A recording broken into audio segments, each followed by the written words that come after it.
I would like to introduce Michelle Rhodes. She's the acting program manager for both Niagara Falls Storage Site and the Lake Ontario Ordnance Works. Michelle? All right. Can everybody hear me? In the back, okay?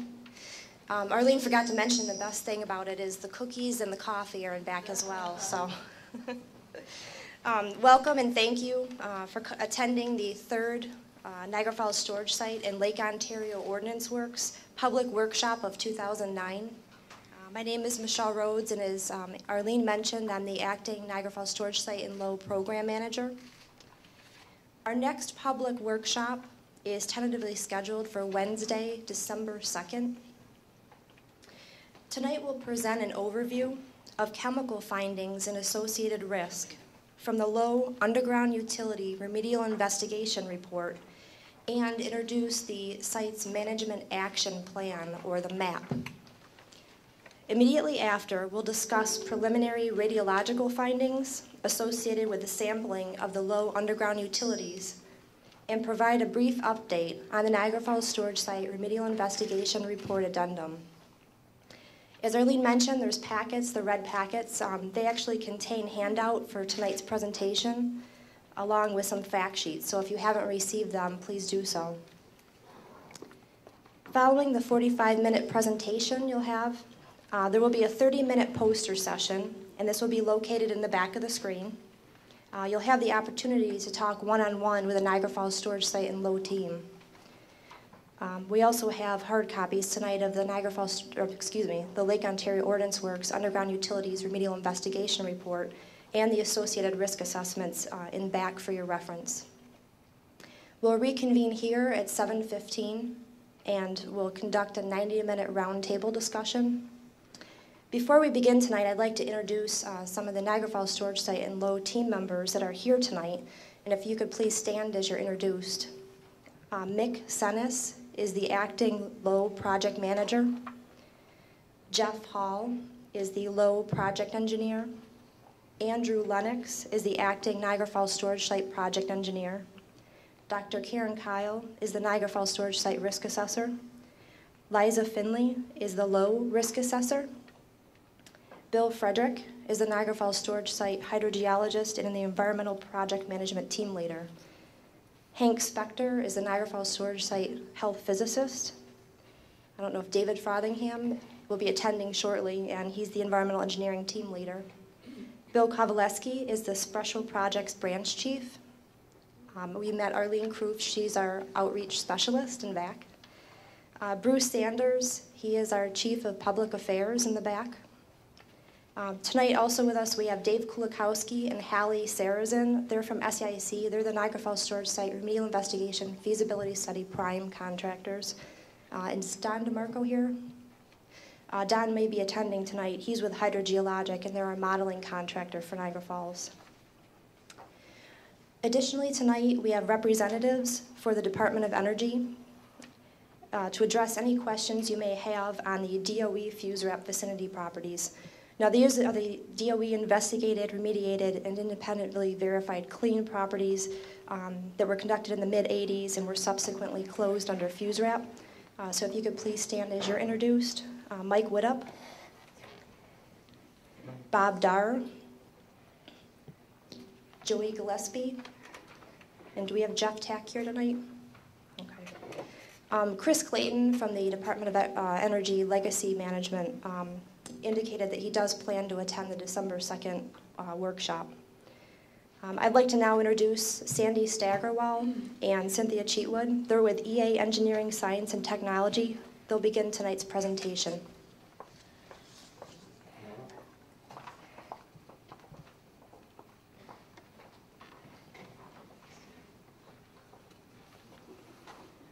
Welcome everybody. Can everyone hear me okay? All right, great. Tonight what we like to do is actually present an overview of the Phase 3 remedial investigation results. The Phase 1 and Phase 2 remedial investigation addressed the former Lake Ontario Ordnance Works and other Department of Defense facilities, specific areas of use and manufacturing areas, whereas the Phase 3 addressed the underground utilities that were constructed to support those facilities. We'd also like to present the results of the human health and ecological risk assessments. And this was of selected exposure units, and we'll talk about what an exposure unit is a little later in the presentation. Can't hear? Dip the mic. Any better? A little bit better?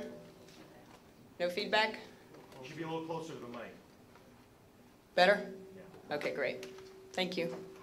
And we'll explain a little bit of what the exposure units are, but basically they're different areas that were combined because of potential exposure. And then we'll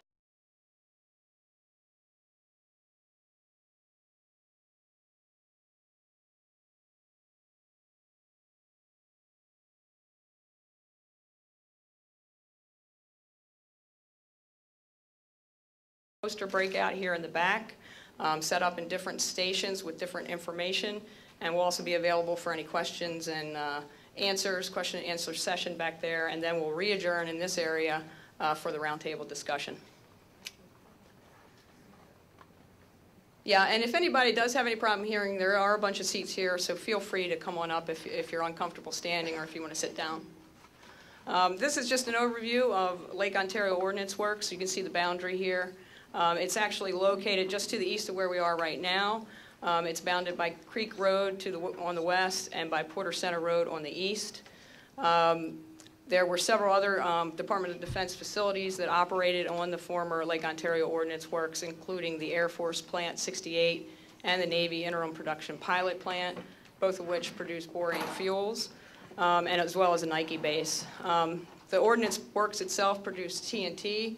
It was constructed in the early 40s and then closed in 1942. And there were some other facilities that aren't shown on this figure that were also constructed subsequent to the closing of LOOW. Some of the areas that you see here highlighted in green are areas that were investigated or assessed during some history search and phase 1 remedial investigation. And then there were some additional areas that were carried through into the RI. As you can see, go ahead. These darker brown areas right up in this area were carried into phase 2 of the RI remedial investigation. Today we're going to be concentrating on the underground utility lines, which are these different colored lines that you see in the center here. These next two slides present just a very broad overview of the phase 1 and phase 2 remedial investigation. We've included these because the risk assessment, which will be discussed later, incorporates these results as well. What you see here are the soil sampling locations depicted by these small squares, as well as the groundwater sampling locations depicted by a small triangle. This is not all-inclusive. There were some additional samples that were collected that aren't shown on here, specifically samples along the 30-inch outfall line, which originated here or along the wastewater treatment plant and extended to the west off of this figure. As well as surface water and sediment samples and some background sample locations. What you can see from this is that we used the systematic sampling approach where we spaced our samples a certain distance apart in order to cover a large area, and also we targeted specific locations that we thought might be have a higher chance of having impact, and those were called bias sampling locations. You can go ahead. During the phase 2 investigation, we targeted those areas that we investigated during the phase 1 that actually had chemicals that were reported in concentrations above risk-based screening levels. We used the same sampling approach in that we used the systematic sampling approach and then also biased some locations towards areas that we knew or suspected of impact. And again, you can see here the different symbols for soil and groundwater. The difference between the white versus the color is, again, the color indicates that there were some constituents that were reported above risk-based screening levels. This figure depicts the former LOOW. You can see that with the brown boundary. And also the area that we refer to as the developed area here in the tan. That's the area where most of the manufacturing took place. We don't have any evidence of there being any manufacturing facilities in this portion of LOOW. And as you can see, the majority of the underground utility lines from these colored lines that are depicted with these color lines were within that developed area. There are two main exceptions to that. One is the 40-inch diameter freshwater intake line, which originated at the Niagara River and traversed to the east to a former freshwater treatment plant that was on Lake Ontario Ordnance Works. And the second is a waste discharge line that originated at the wastewater treatment plant, traversed to the west and discharged at the Niagara River, and we refer to that as the 30-inch diameter outfall line. This is actually kind of a zoomed-in view of that former slide where you can actually see some of the utility lines a little bit more closely. You'll also see some shading here, some green shading. Thank you. And the shading depicts those areas that were actually included in the Phase 3 investigation. Not all the entire extent of the lines were included in the investigation, namely because they were included in other investigations, such as the lines on Niagara Falls storage site in this area, or they were in areas that are heavily used by the current property owner, so they were not included in the investigation. The line types that you see here include sanitary sewer lines and acid waste lines that were constructed for LOWW, as well as additional lines in this area here that were constructed for Air Force Plant 68. Lines that we found at the Nike base. We didn't have a lot of historical evidence of that, but we investigated those areas. And also lines associated with the former Navy interim production pilot plant. We actually conducted the investigation in 2 tiers, the first of which we referred to as the non-intrusive investigation. And the purpose of that tier of the approach was to actually locate the lines. So the way we did that is through historical research. We found some old as-built of the old Air Force Plant 68 and also of Lake Ontario Ordnance Works. We did site reconnaissance. We also did some geophysical surveys. And then the last thing that we did was a camera survey. The purpose of that was actually to locate on the interior lines features such as this, which is sludge that was located in the lines, wastewater that was also located in some lines, and then also joints or cracks in some instances where it may have leached into the subsurface soil. We also looked for secondary lines that may not have been on some of the historical drawings, as you can see here, so that we could target those for investigation as well. The second portion of the investigation was the intrusive portion. And the purpose of that really was just to gain access to the lines in order to sample. We wanted to sample the wastewater, the sludge, and also subsurface soil. We also wanted to see if there were any unknown lines, if we encountered anything that wasn't on the historical drawings, and indeed we did find some lines that we couldn't identify. We also wanted to assess whether there was any bedding material beneath the lines, any kind of limestone screenings that might act as a preferential pathway if contaminants did get into that. This is a summary of just a pictorial of all the different locations and excavations that were performed for the Phase 3 remedial investigation. We targeted every type of process and waistline that was out on Lake Ontario Ordnance Works, except for those lines that have already undergone interim remedial action, which include the TNT line here, TNT waste line, as well as some of the chemical waste lines that were in this area right here. But all other lines were targeted. We collected sludge, wastewater where it was present, subsurface soil, surface soil where some of these lines actually discharged to surface water drainages, as well as one surface water sediment sample where the 30-inch outfall line traversed the southwest drainage ditch. Some of the results, the underground lines basically, for the most part, sanitary sewer acid and chemical waste discharged to the former low wastewater treatment plant. Stormwater and wastewater lines generally discharged to surface water drainages. Larger diameter pipes such as the 30-inch outfall line, the acid waste line, and the sanitary sewer lines were constructed of clay that were encased in concrete, which actually acted to limit some of the migration that may have occurred out of those lines to the soil. We also saw that wastewater lines were generally constructed of steel and transite. Smaller diameter, it varied. Various different materials were used for those. Depths for the lines ranged anywhere from near surface to 17 feet. They're below ground. The reason for that is most of these lines were gravity feed to the wastewater treatment plant. So as we approached the wastewater treatment plant, the line depth increased. And also, we did find bedding material, mostly beneath the lines that were associated with Air Force Plant 68. However, there was one line at the Nike base that also had an underlayment.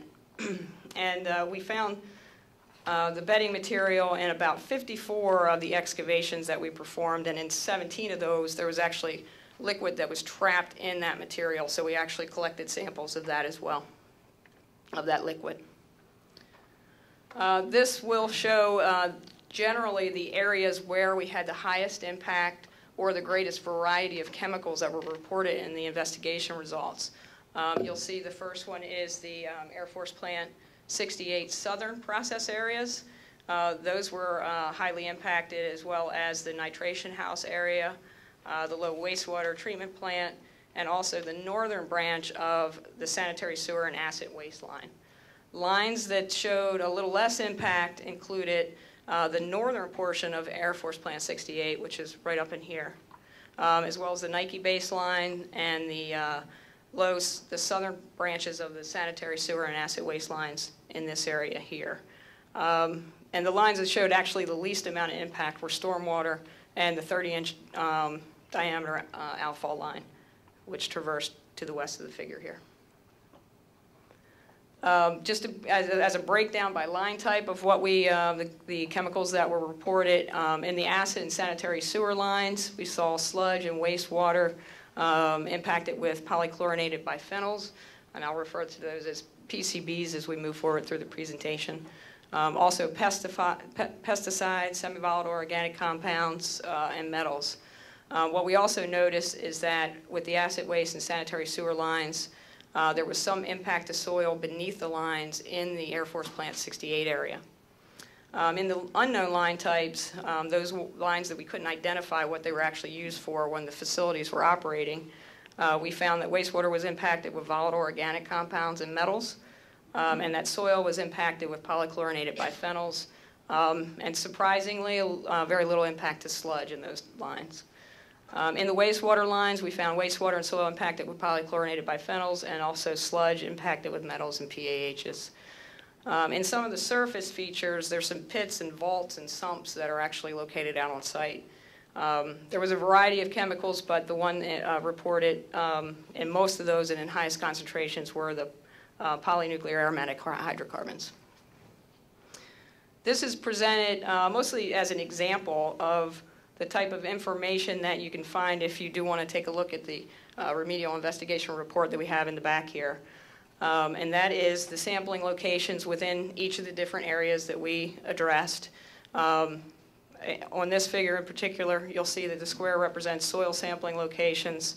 The small triangle represents wastewater sampling locations, and then the small circles represent sludge. If you see color in any of these, meaning like the little purple here or the green, that does indicate that there was a constituent that was reported in concentrations above the screening levels. We've presented this one as an example because the 30-inch outfall line does traverse several properties, including the school property. So we wanted to include that as an example. One thing that we did want to point out is that although an exceedance of the risk-based screening level may be a concern, it doesn't necessarily mean that there is a risk associated with that line. The way we evaluate that is by a site-specific risk assessment. And now I want to reintroduce Cynthia, and she'll discuss a little bit about the methodologies used and the results of the risk assessment that we did for the underground utilities, and including the Phase 1 and Phase 2 results.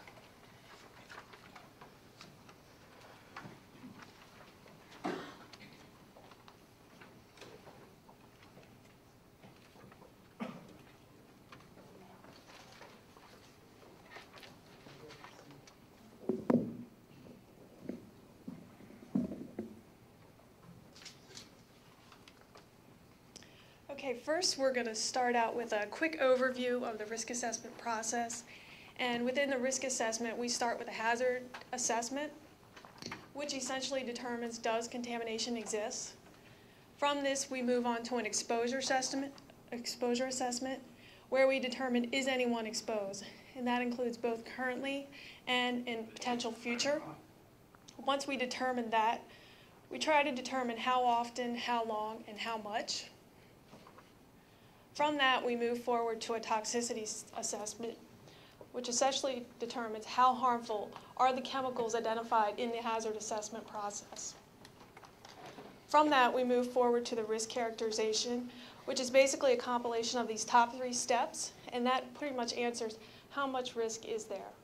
And for the low risk assessment, I just want to point out that we evaluated both ecological and human health. Now, before we discuss the low risk assessment, we're going to discuss the risk exposure units. And what is an exposure unit? To facilitate the risk assessment, similar areas were combined into exposure units, and this helped us to better model the actual exposure areas for the potential receptors. And the areas were combined based on proximity, contaminant type and sources, site use history, similar terrain vegetation, and similar industrial processes.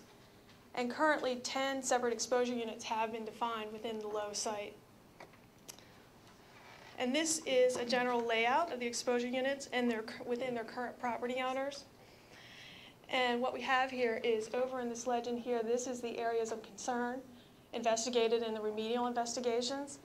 And these are their exposure units that are associated with these areas of concern. So for instance, we have exposure units 6 and 7 here located with the town of Lewiston property. And exposure unit 6 represents the wastewater treatment plant vicinity shops. And exposure unit 7 represents the wastewater treatment plant. This was not assessed for risk at this time. However, it will be assessed for risk in the Phase 4 remedial investigation, which was discussed in the March workshop. Now, I do want to stress certain conditions that must be met to result in a risk. And the following must occur to have a complete exposure pathway. Essentially, you must have first a chemical release, a route of exposure, and a potential receptor. So essentially, the receptor must have the ability to contact a chemical release. And incomplete exposure pathways do not result in exposure and were not included in the risk assessment, basically meaning they do not pose a risk at this time. Now, this is an illustration of complete exposure pathways, and I do want to point out that this is not the LOWW site-specific in this risk assessment. It's just presented for illustration. It is available at handout number 7 within your packet. And what we have here are the 3 main elements of a complete exposure pathway. We have a chemical release maybe to the soil. We've identified some potential receptors here, and they have potential exposure either through soil contact, through ingestion, and or skin absorption. This is one of the LOWW site-specific conceptual site models. I'm not going to go in detail right now about this. It is available as handouts 8 and 9. That's both the human health and the ecological conceptual site model. What I do want to point out is across the top here are the potential receptors evaluated in the human health risk assessment, including potential exposure pathways here. And an X within the box basically represent a complete exposure pathway that we identified in the risk assessment. Now, the risk assessment evaluates both a carcinogenic and a non-carcinogenic result. And we're going to start with the carcinogenic results, and they're evaluated as follows. We start with the probability that a United States resident will develop cancer in his or her lifetime is basically 50% for men and 33% for women. And this is what we generally consider your baseline risk as a U.S. resident. From that, the low risk assessment results are compared to the U.S. EPA established acceptable carcinogenic risk range. And that's identified here in the Code of Federal Regulations that can easily be found or looked up. And this is standardized across the United States. Now, the low risk assessment, the carcinogenic results are considered a potential concern if there is greater than a 0.01% increased incidence of cancer in a potential receptor.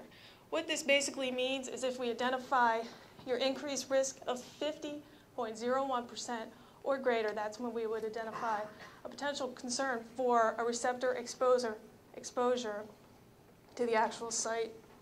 Now, non-carcinogenic risks are a little more straightforward, and they're considered a potential concern if a chemical, either the intake or the concentration, is greater than a US EPA-derived level for no adverse effects. Now, to get these risk results, we have to make generalized assumptions, and they're based upon potential exposures. It does not mean is an actual exposure at this time. And they're also based on long-term contact.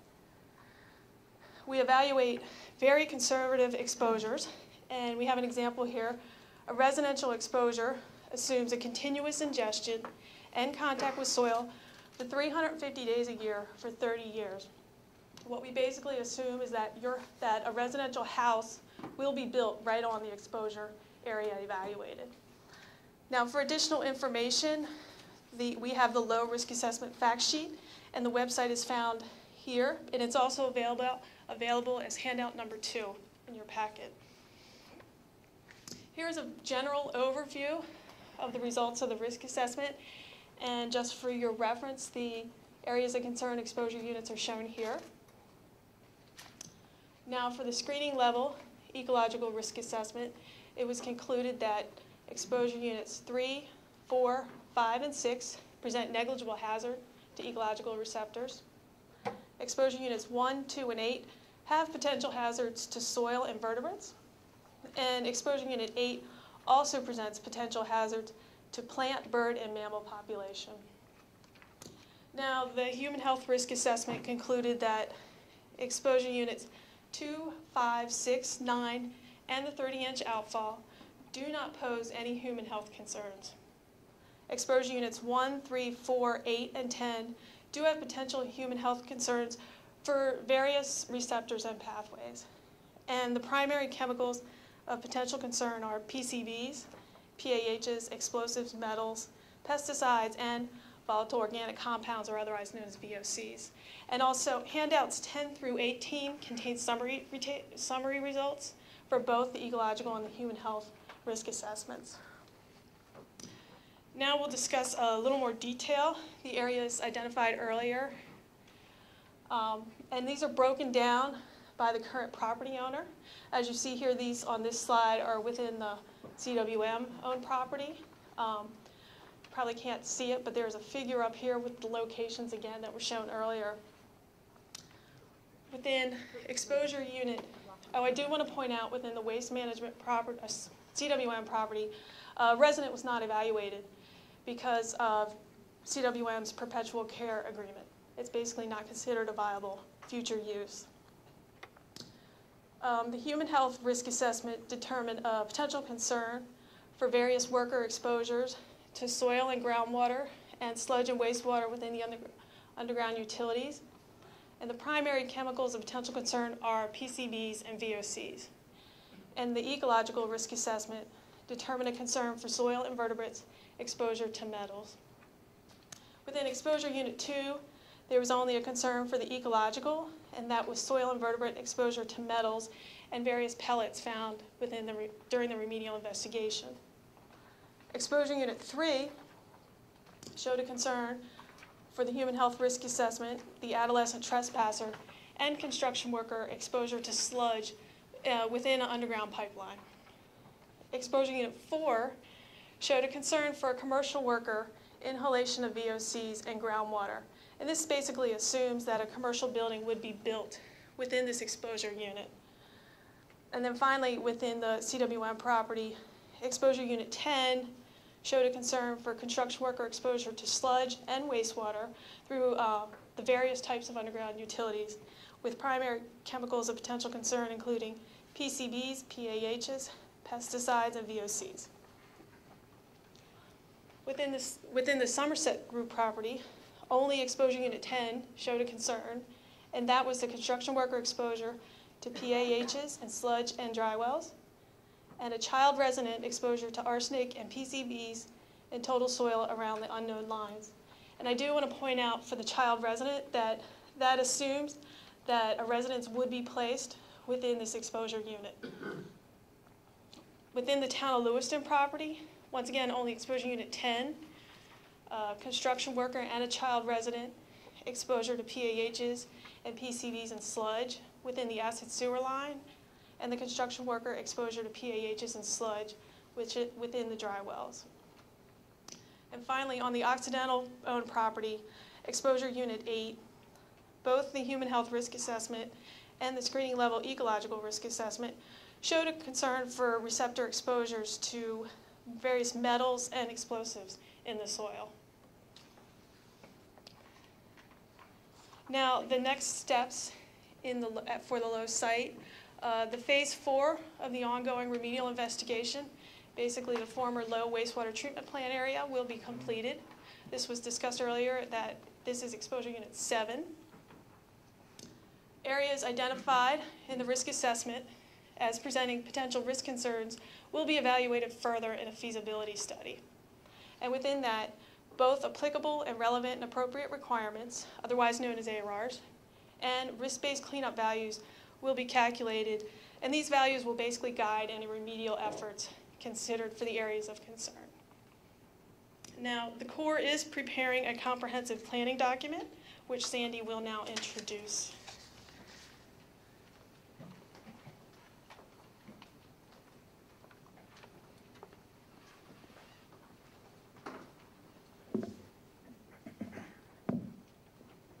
All right, what Cynthia is referring to is called the Management Action Plan.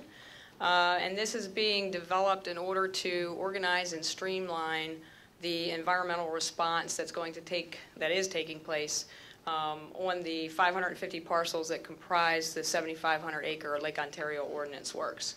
It's going to be a comprehensive planning document that'll evaluate and present all the findings, conclusions, and also the framework for conducting the environmental response.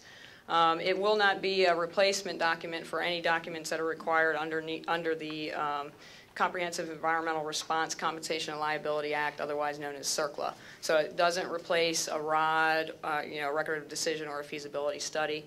It's really a planning tool that will be used to present the strategy moving forward. It's going to consist of 3 different parts. Part 1 is actually referred to as the Management Action Plan, and that will present the purpose and the sources of information, and also the regulatory authority and responsibilities, and an overall summary of the status of all the different parcels that comprise LOWW. The other thing that the Management Action Plan will introduce is the concept of a parcel group. A parcel group is important because it's actually the unit that the environmental response will be organized for. So a parcel group has been defined as either a single parcel or a combined group of parcels that were combined based on similar characteristics with regard to former Department of Defense site use. Those characteristics are presented in the Management Action Plan, and they include such things as whether or not they were actually on or within that developed area, or they were outside the developed area, or perhaps they were along the 30-inch outfall line or some drainages. There's a hierarchy that's presented in the Management Action Plan, and that hierarchy was used to assign the parcels to the parcel groups. We came up with 33 different parcel groupings, and each one of those is presented in a property-specific Management Action Plan. And those property-specific Management Action Plans comprise Part 2 of the overall Management Action Plan. Those property-specific Management Action Plans will actually present the findings that are specific to the parcels in that group. So if you know where that parcel is, or if you're interested in a certain parcel or parcel group, you can go to that Management Action Plan. It'll have all the findings, the current status of the environmental response, whether or not it's currently undergoing investigation or it requires additional investigation, and the status and strategy to move forward. And then we'll also be preparing a responsiveness summary after release of the initial Management Action Plan that will be a compilation of all the comments and responses to those comments.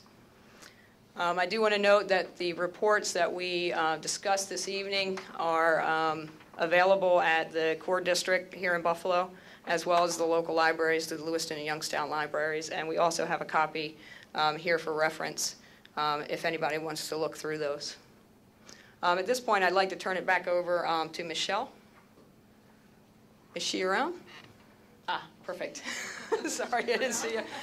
She'll talk a little bit about the status of Niagara Falls storage site. Thanks. All right, thank you, Sandy.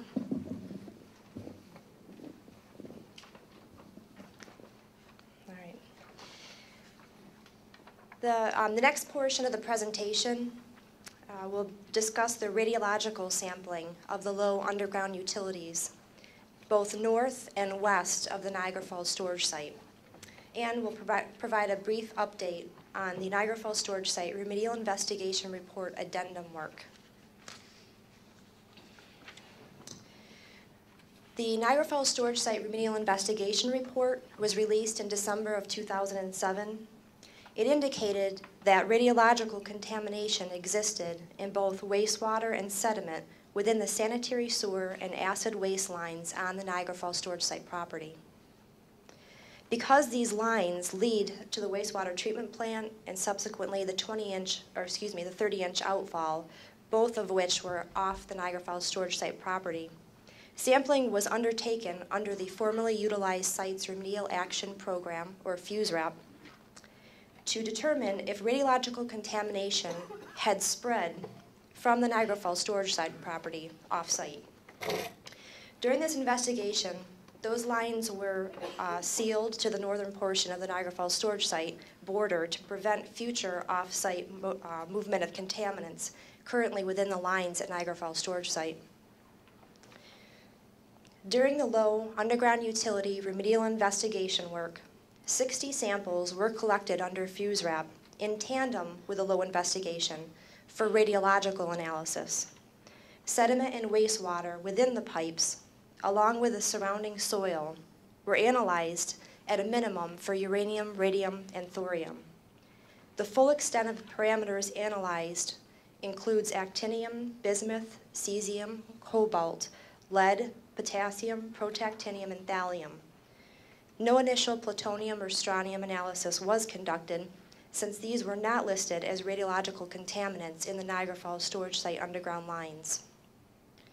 A fact sheet summarizing this effort, along with analytical results, were released in an October 2007 fact sheet, and that fact sheet's available in your handout packet tonight. It's on the left-hand side.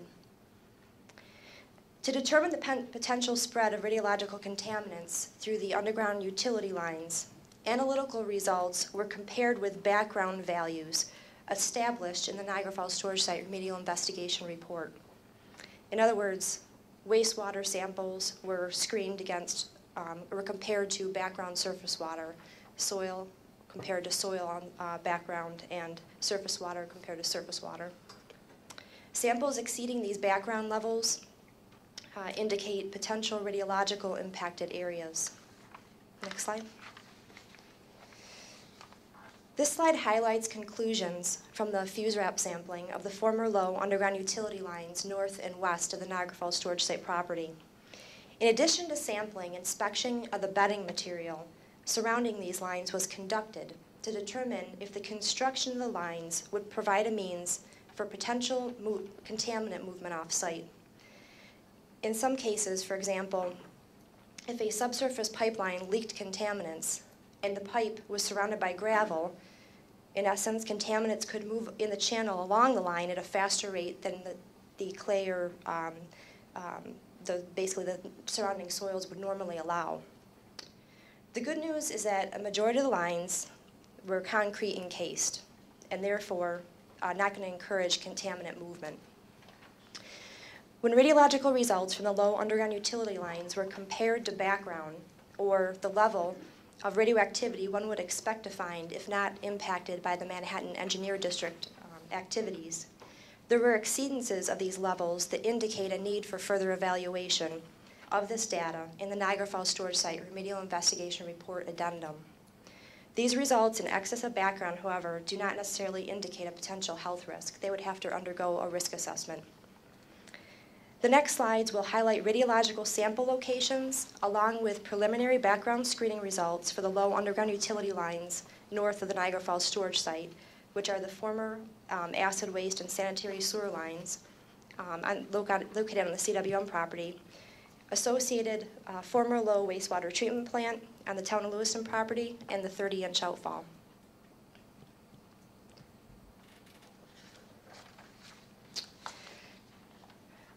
This figure shows sample locations and which radiological results from the sanitary sewer and acid waste pipelines extending from the Niagara Falls storage site north to the CWM property and west to the town of Lewiston property exceeded background. And if you see here, the sort of mauve line is the sanitary sewer line, and the green line here is the acid waste line. As mentioned before, you can see the Niagara Falls storage site northern property boundary. So these are gravity fed into the wastewater treatment plant and to the 30-inch outfall. This figure shows that radiological impacts from the former low pipelines on the Niagara Falls storage site have extended off-site to the north and west of the Niagara Falls storage site. And these are indicated by the yellow boxes. Those show levels that are above background. Next slide. Radiological results from the former low sanitary sewer and acid waste lines indicate that uranium is present in sludge and wastewater within these lines in excess of background. The exceedances of radiological background screening levels indicate a need for further evaluation, and those will be addressed in the remedial investigation report addendum as part of a risk assessment. And they don't necessarily, in this case, conclude a potential health risk. This figure shows the radiological sampling undertaken at the low wastewater treatment plant and locations which were above background.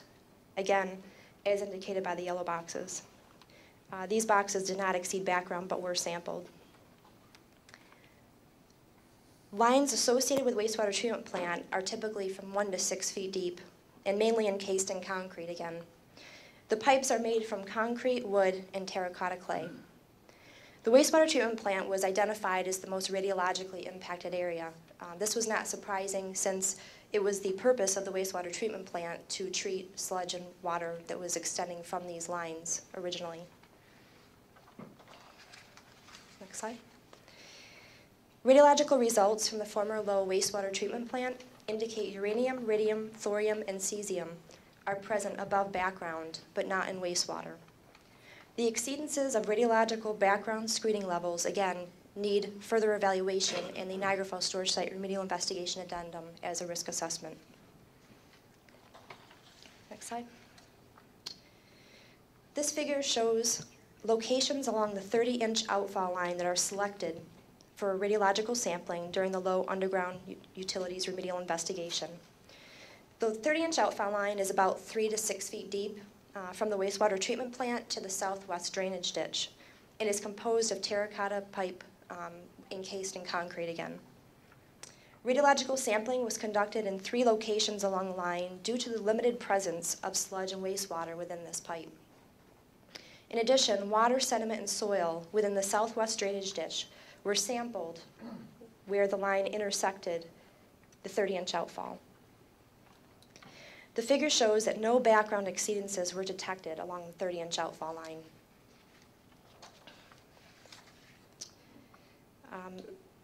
Again, just to show there was very limited presence, we sampled where we could, and we were all within background limits, so that's the good news. What's next for the Niagara Falls storage site is continued operations and maintenance and environmental monitoring to ensure protection of human health and the environment.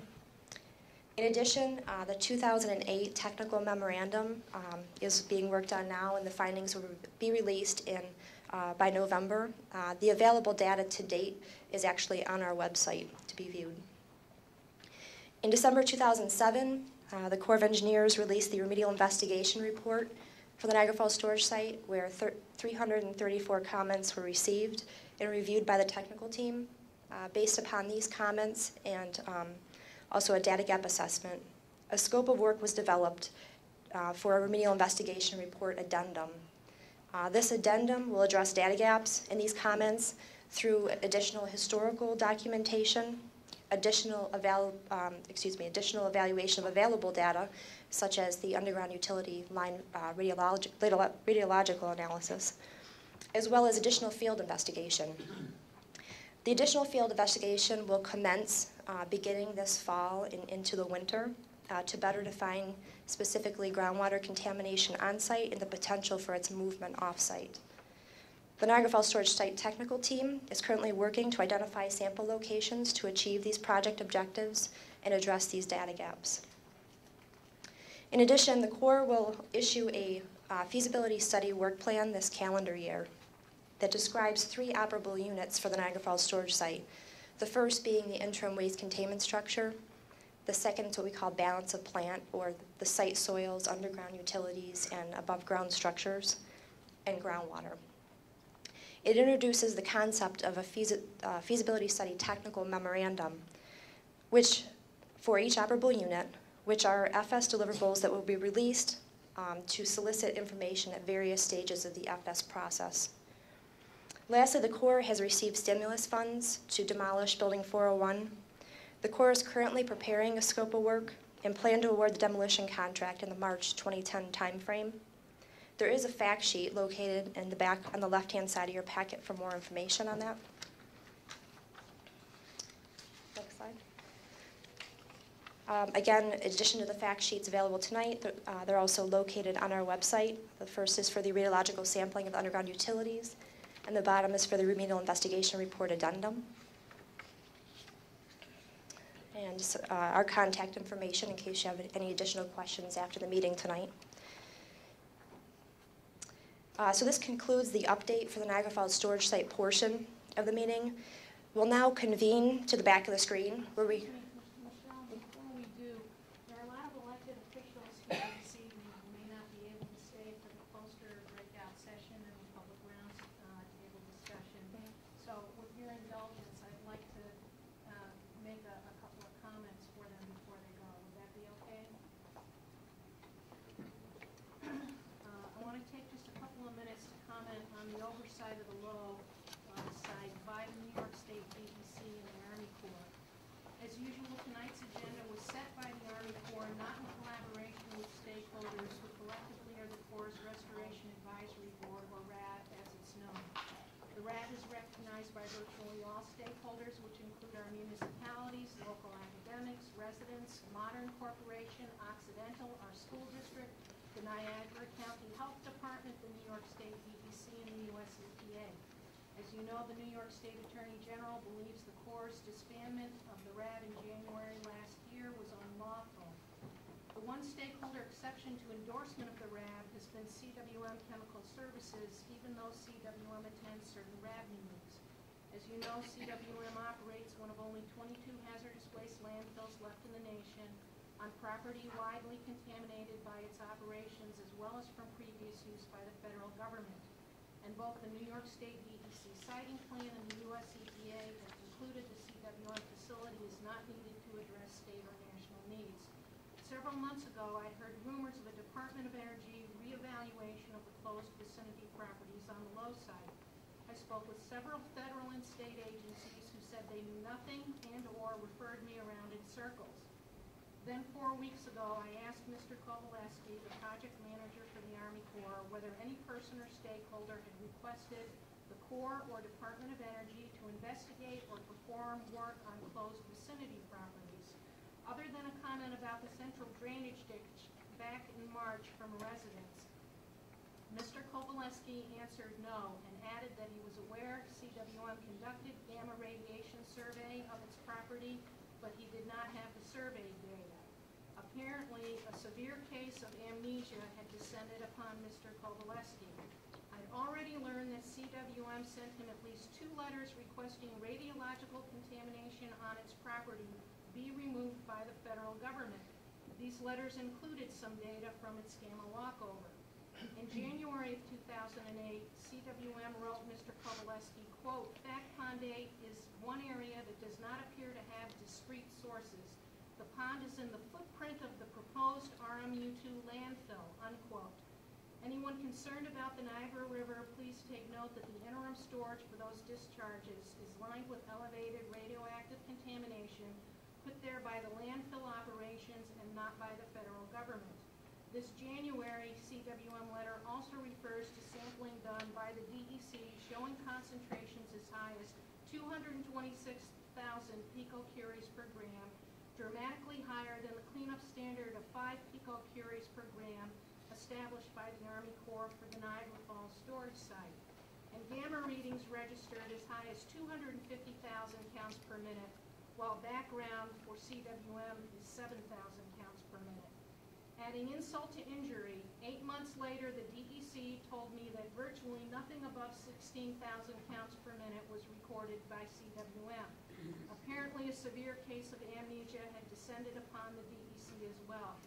There was likely more conversation and correspondence about CWM, and none of it shared at the Corps' public meetings, which are always joint with a DEC presentation. The DEC has allowed CWM to store instead of analyze radioactive contamination on its site for many months, if not years. That is nothing short of a cover-up. Perhaps the DEC and CWM want us to think there is little contamination on the site unless and until the Department of Energy agrees to pay for a cleanup. Why would CWM go to the trouble of asking the federal government to clean up a small problem? The New York State DEC has made a mess of the LOWW site and remains obsessed with CWM concerns rather than the areas of greatest risk to the public. We are not impressed that Mr. Johnson, seated to my right, with CWM engineers on his right and his left elbow this evening, writes an occasional letter about a small fraction of the problems on the Lewiston property while spending the bulk of his time negotiating for the remediation of CWM. I'll have more to say later about concealing information from the public. But if the Army Corps concealed CWM correspondence about federal contamination on the LOWW from us for nearly 2 years until I stumbled over it several weeks ago, we should be concerned the Corps is somehow encouraging the Department of Energy to spend taxpayer dollars making way for RMU2. I'm assuming DEC project staff additionally has taken that position, because their behavior has been more akin to a CWM consultant than to a regulator. The DEC has failed to use its authority to require CWM to clean up the mess they made of the radiological contamination while violating a New York State Department of Health excavation order for 20 years. This made contamination harder to find and remediate because of those violations, and CWM has known about these problems for decades and has also placed obstacles in the way of Army Corps investigation on parts of 3 open vicinity properties. Yesterday, I promised the DEC I would endeavor to make clear to the public that the DEC does not require CWM to remove radiological contamination on its property unless CWM needs to move that contamination with a shovel to facilitate the import and burial of chemical waste. This approach captures perhaps 1% of radiological problems on CWM, and in exchange, we get more chemical contamination. What a deal for public safety. Not one taxpayer dollar of Army Corps time should be devoted to cleaning up radiological contamination on CWM. I hope residents will ask our Congresswoman and our U.S. Senators to ensure we do not subsidize CWM in any manner anymore. CWM can well afford to use some of the $10 million it sends back to the head office in Houston every year to clean up the mess they made, and the New York State DEC should require them to do so without delay. I've been asking for transparency in low stakeholder interaction of both the New York State DEC and the Army Corps of Engineers for several years to no avail. You'd think in a community that has almost double the rate of childhood cancer expected by the New York State Department of Health, we might be treated equally to the polluters. We are still waiting. And if you'd like to update us on CWM's April 2009 threat to sue the federal government over cleaning up their mess later this evening, we'd be interested in hearing about it. I appreciate the Corps allowing me this time to remind them and fellow residents that when it comes to CWM, the way the DEC and the Army Corps treat us has not changed. Thank you, and I'd like to compliment again the Army Corps' contractors for the excellent work that they do at the site. Thank you, Amy. One of the advantages of capturing things during the roundtable discussion is we could hear it. So if you wouldn't mind giving us a copy, if you have it, so we can make sure it goes on public record. Want to make a comment? Sure. says it represents the local elected officials in this area. I'm a resident of Youngstown, I've been there for a number of years. Background of a PhD in nuclear physics from Rochester University. Okay. So make sure you're heard. I'd like to make a comment on the fact that the speaker has pointed out that they have representation from all the local officials in this area. As a resident of this area and with a background of a PhD in nuclear physics from the University of Rochester, I'd like to point out that the previous speaker does not represent my viewpoint and certainly does not represent my ideas of what should be done with the cleanup of the Lake Ontario Ordnance Works site. I have no reason to agree in any way, shape, or form with the comments previously made by the previous speaker. Thank you. Can you state your name, sir? My name is Dr. W.J. Spry, S-P-R-Y, and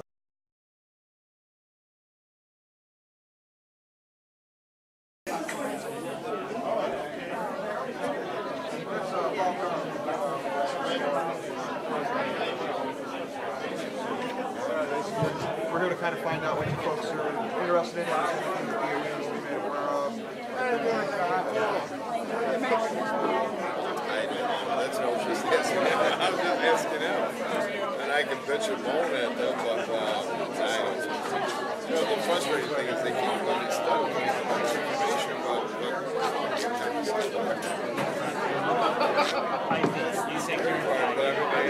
it's like we're baby stuff. How are you? Hey, Mayor, how you doing? Yeah. Yeah. That's about it in the meantime.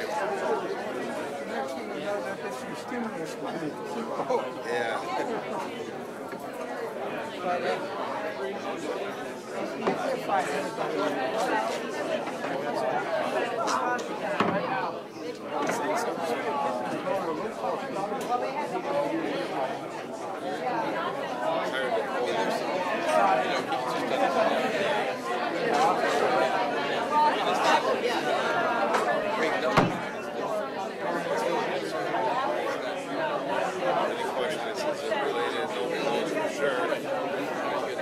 It's the same. We're going to talk. We're going to talk. We're going to get a lot of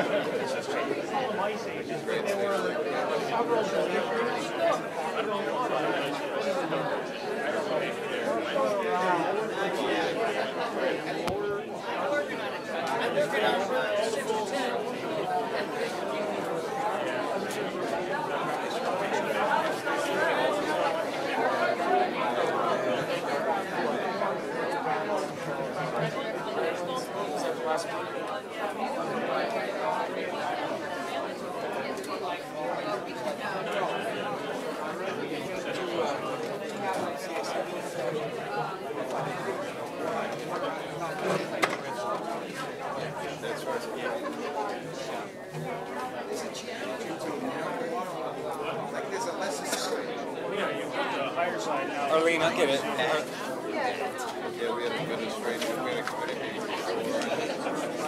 County meeting, quick. Oh, I can still be chief.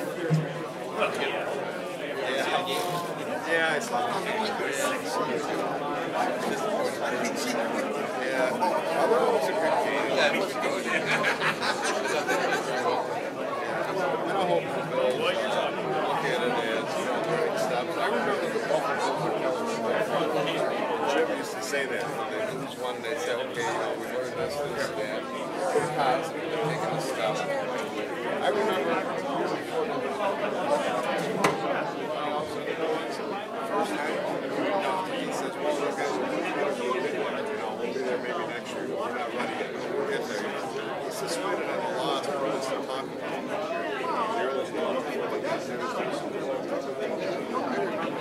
He had a nice positive attitude. So when I saw the bill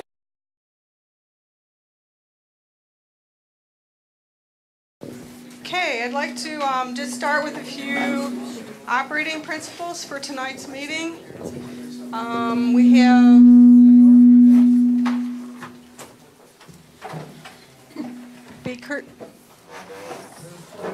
be courteous.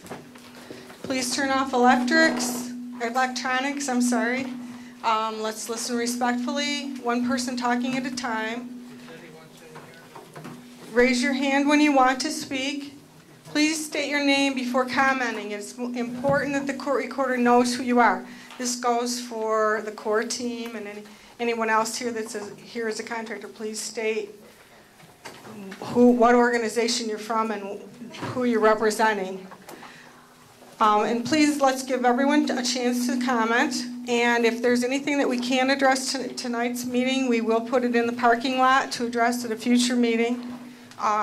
When you came in the door, there was also a poster up that said we would be taking suggestions for future agenda items on different meetings.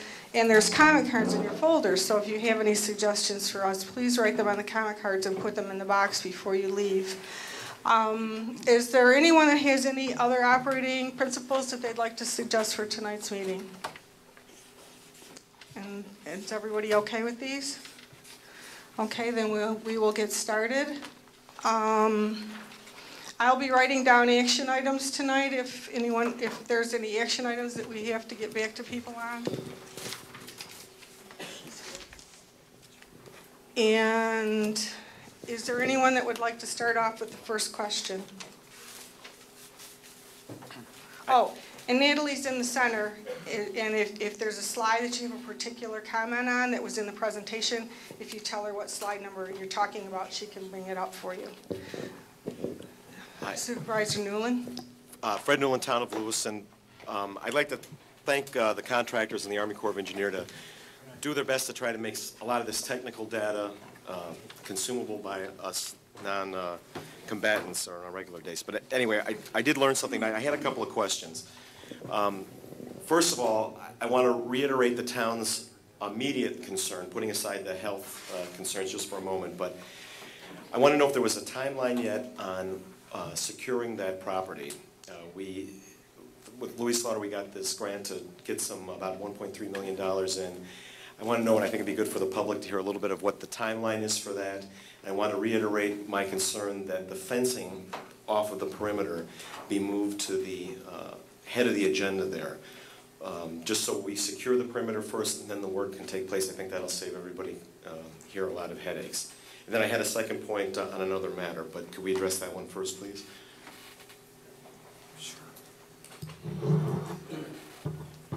I can take the first question. I'm Bill Kovaleski with the Corps of Engineers.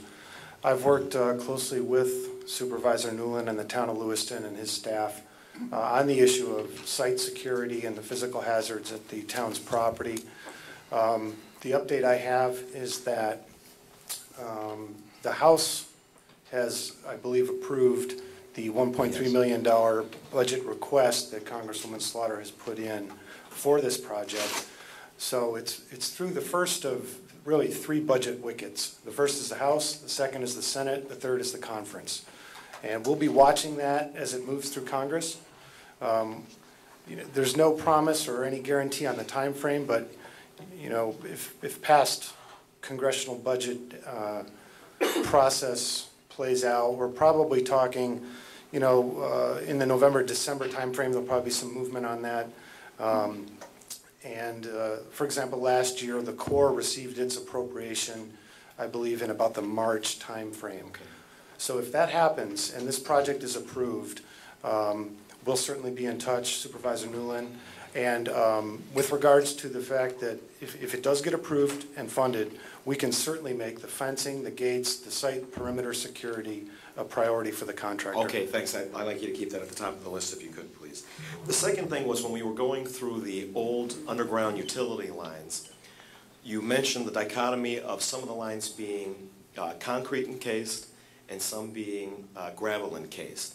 And we have experience, running our own municipal lines, that these gravel encased lines transmit laterally all sorts of liquid.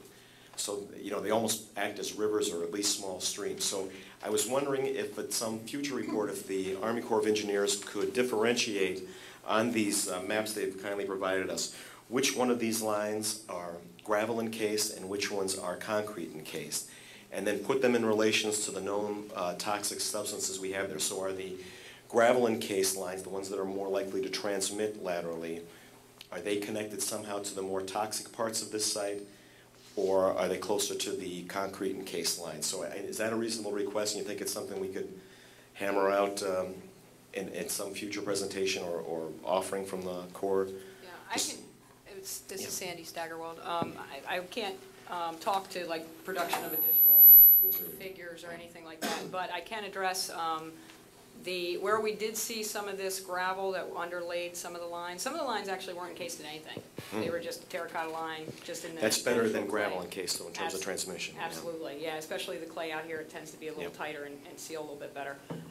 Where we did see gravel, it was basically limestone screenings that we saw. It didn't wrap all the way around the line, it was used more as a bedding material beneath the line.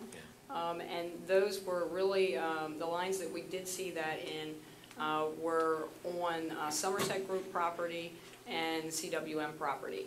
And actually only in really a limited area on that old Air Force Plant 68 area. And then we didn't see it throughout the entire length of the line.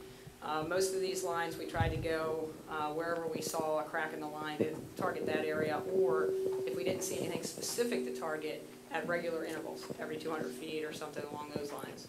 And what we would notice is that we would open a line here, and maybe there'd be bedding material, maybe there wouldn't. Or there wouldn't be bedding material, and we might go 200 feet, and then there would be bedding material.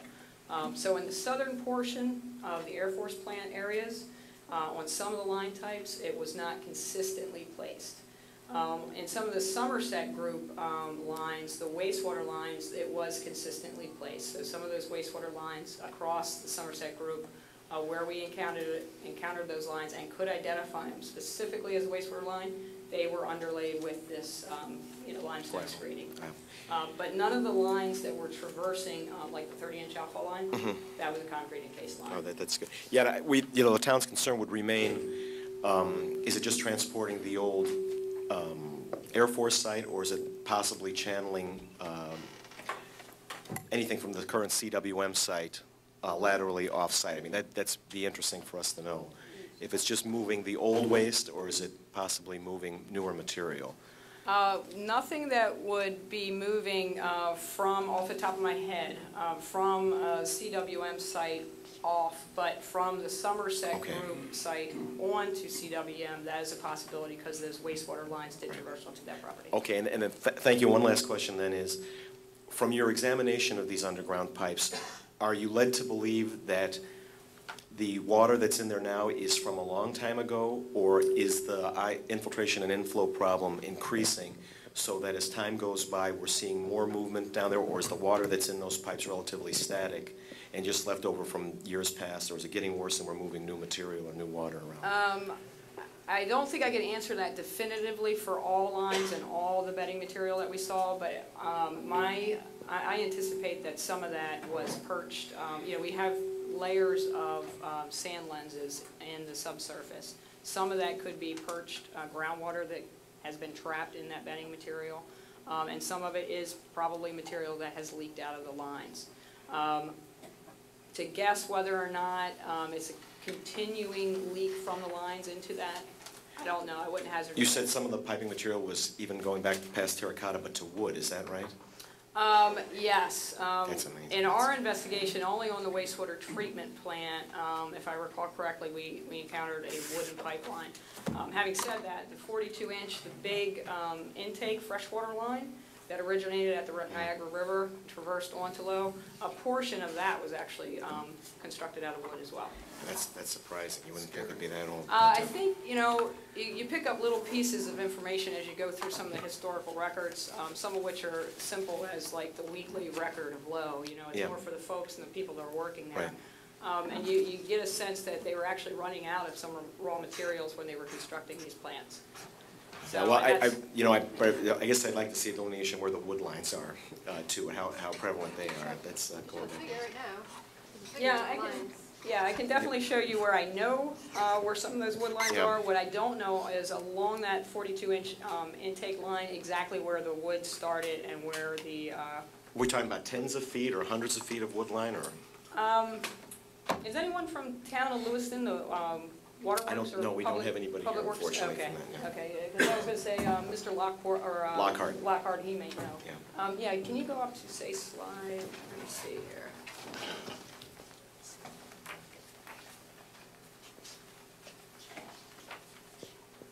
I guess the best one would probably be the 40, slide number, 7. Was that a handout, Sandy? Yeah, if you have a handout, you should, no, this figure I don't think is in, no, it's not on the Okay. 7? Yeah. Okay. We have not done or performed any excavations along this line. That's the 42-inch line? This is that freshwater Yeah, intake yeah. line, exactly. However, when we were doing some site reconnaissance, we did notice in some of the archive searches that we did that they mentioned a portion of that line was constructed out of wood. And then we did notice when we were doing a site reconnaissance, let's see, where was that? I think it was up in this area, here, that you can see, actually it was on the National Grid property. We were doing some site reconnaissance and we saw part of the wood stave. I think they had done some construction work and had actually removed a portion of that line. So there might be some evidence in the historical record of exactly where that transition took place. Off the top of my head, I don't know. It's one that we might have to table and we can look up later. That'd be interesting to know. But I do know that this end definitely has some of the wood. Okay, thank you. Finally, I just want to... That's the intake. I want to associate myself with some comments that were already made, but I do think it would be a grave mistake if taxpayer money was prioritized to be spent on concerns regarding the CWM site as opposed to concentrating on public health and safety. There are so many concerns there. I think the CWM interest should certainly take a deep back seat to those, but that's my only comment. Thank you for your time and your answers, and I look forward to getting a delineation of those lines as to what are gravel in case, what are concrete in case, and where the wood lines might be. Thank you.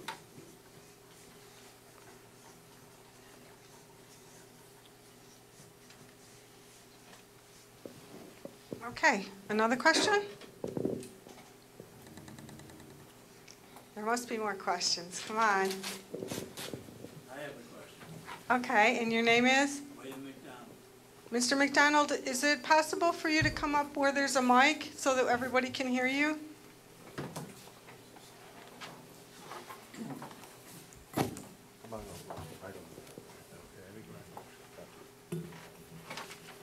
Wait. Where do you want it?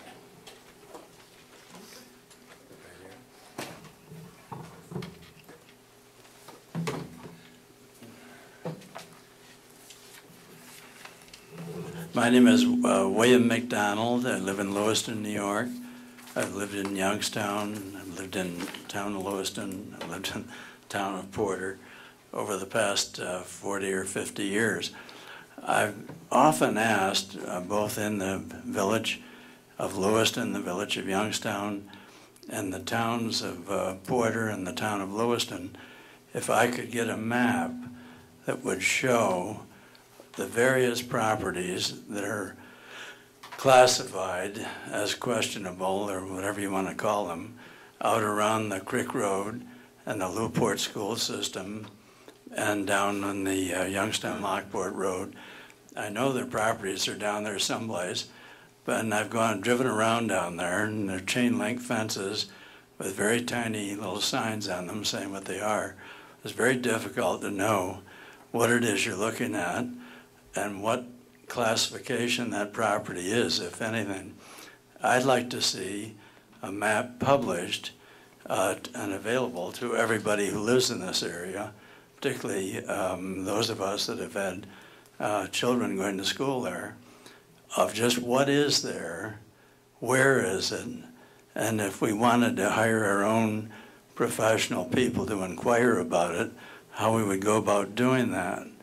It seems to be a big mystery. I've gone in to the town of Porter, for example, and their offices there at Creek Road, and I guess it's Youngstown-Lockport Road, and they don't have any maps whatsoever, none.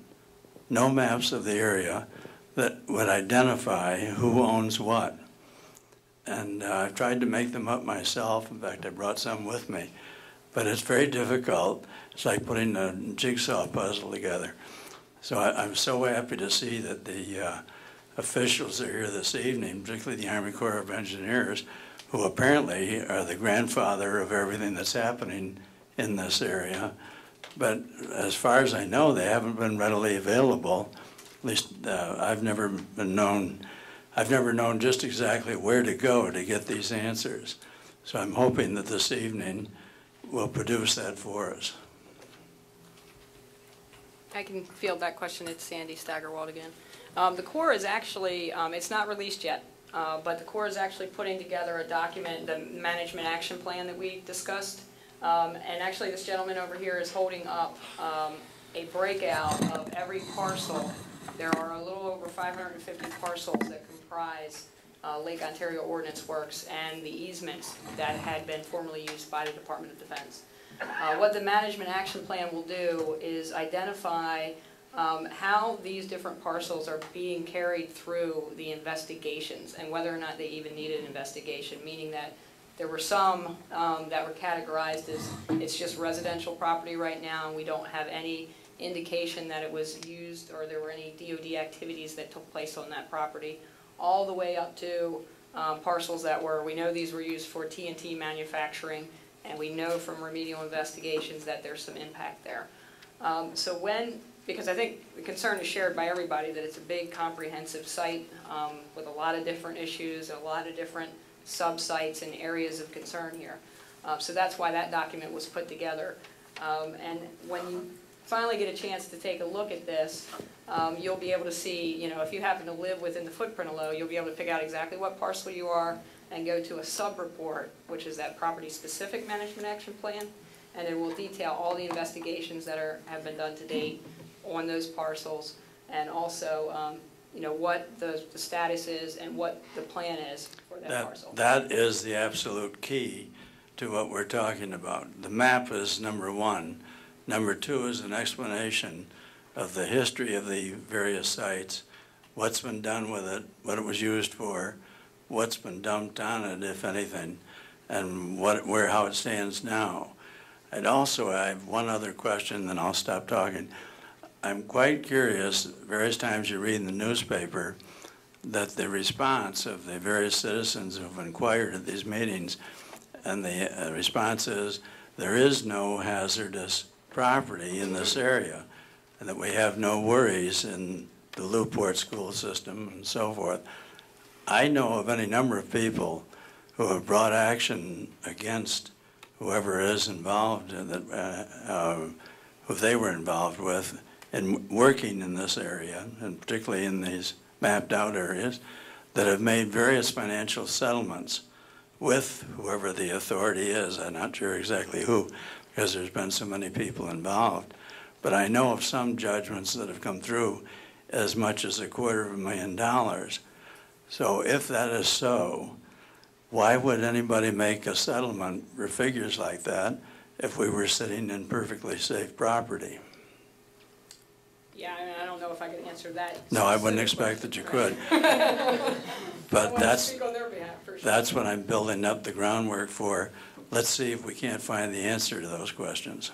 Right, and I think this will go, when this document is released, it'll go a long way of showing people the areas and the parcels that actually have some former DOD activities, and then a summary of those results. And if we think that there is enough concern to actually carry that through a different, additional investigation and even possibly remediation in the future.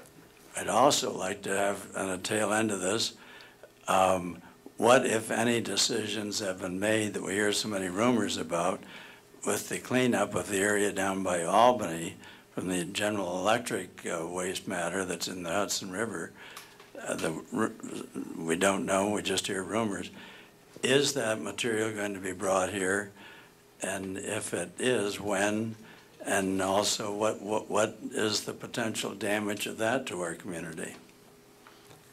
Yeah, unfortunately, that one's definitely beyond my knowledge level, so if anybody else could address that. Okay. Okay, I work for New York State DEC. All the materials come from the Hudson River Bridge project, and I live near Albany. That's going by train to West WCS in West Texas. Actually, the dredging has slowed down. They're having some problems with high water levels, but that is going on right now, and it is all going by train to West Texas. Thank you. For our court recorder, that was Kent Johnson.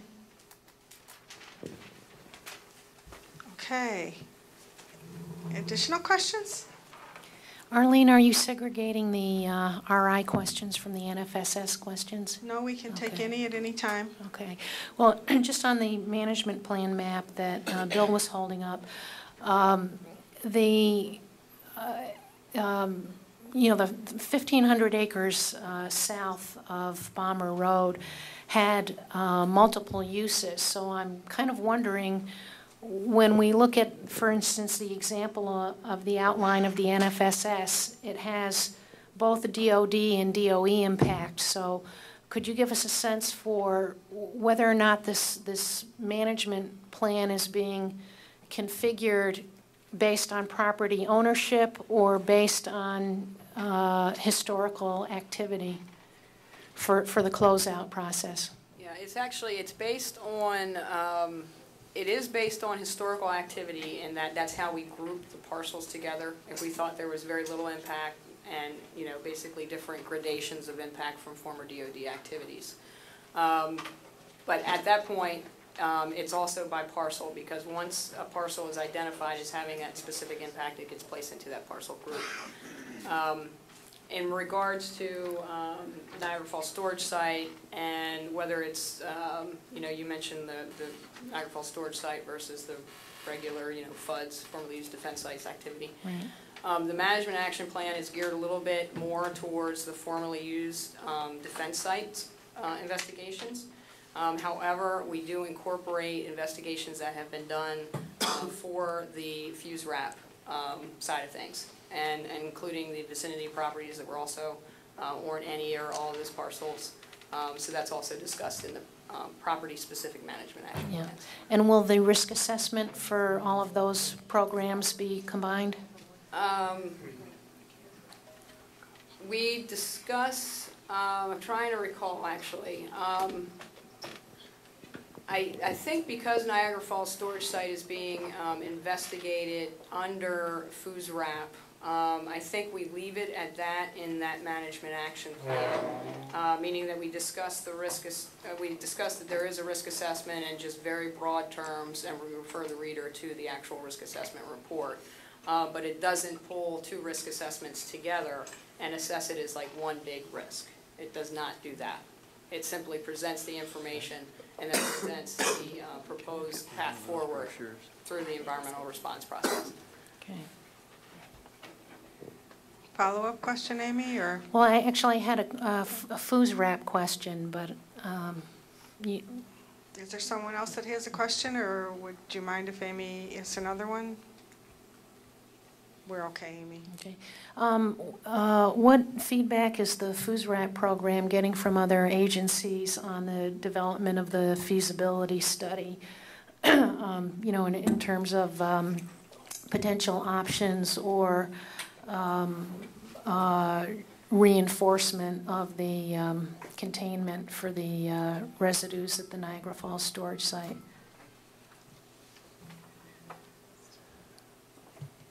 I'm sorry, would you like? I'm Michelle Rhodes. Amy, we did solicit information from both the EPA and the DEC on the ARARs, or the applicable regulations that may be looked at in the future. We're nowhere near looking at them right now, but we wanted their input in advance of that deliverable. I guess our first deliverable for the feasibility study for Niagara Falls storage site is a feasibility study work plan, and that'll basically lay out sort of our approach in issuing these interim tech memos.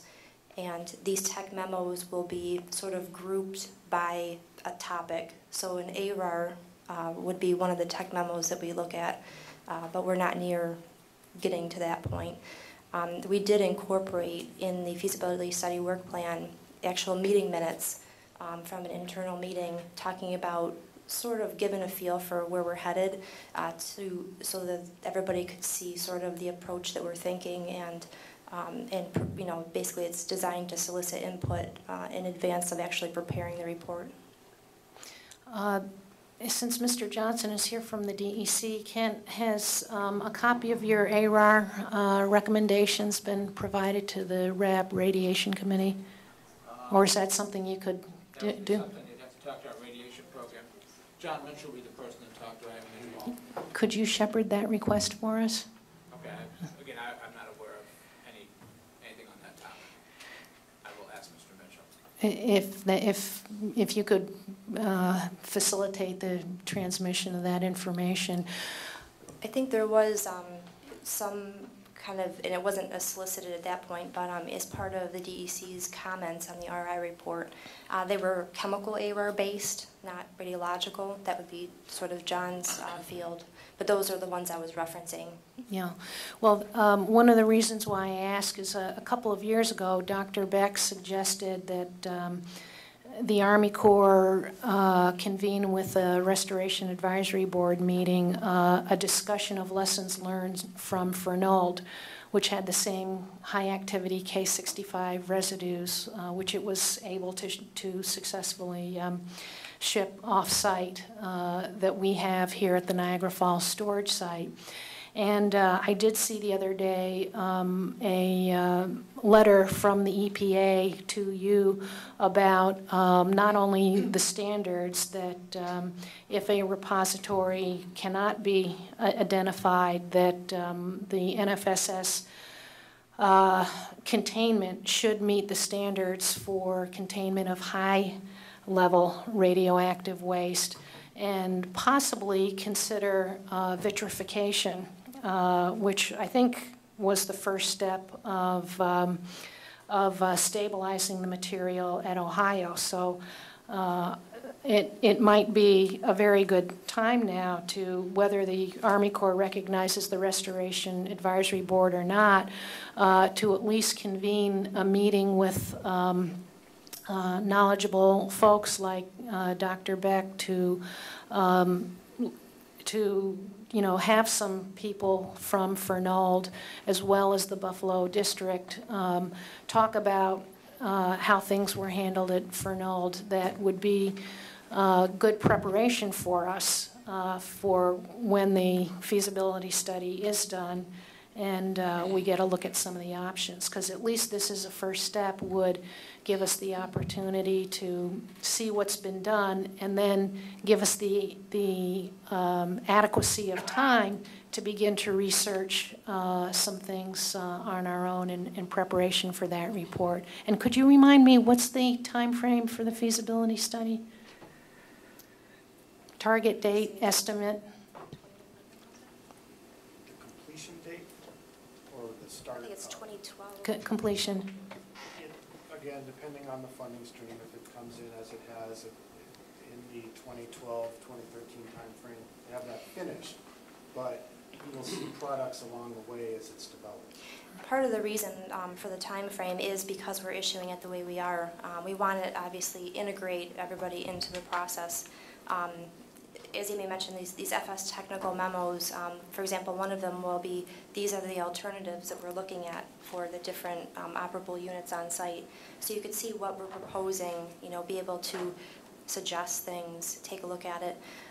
Fernald, Amy, excellent, definitely we want to take advantage of what Fernald has done. They have the other half sort of our K65 residue, which is the risk driver for the Niagara Falls storage site. And what we plan on doing is a waste disposal and Fernald lessons learned tech memo. So that will be something that we're initiating. In addition to that, we actually have contractors from that were integral to the Fernald project reviewing as a independently technical reviewing our feasibility study documents to ensure that any additional information is incorporated that we need to know.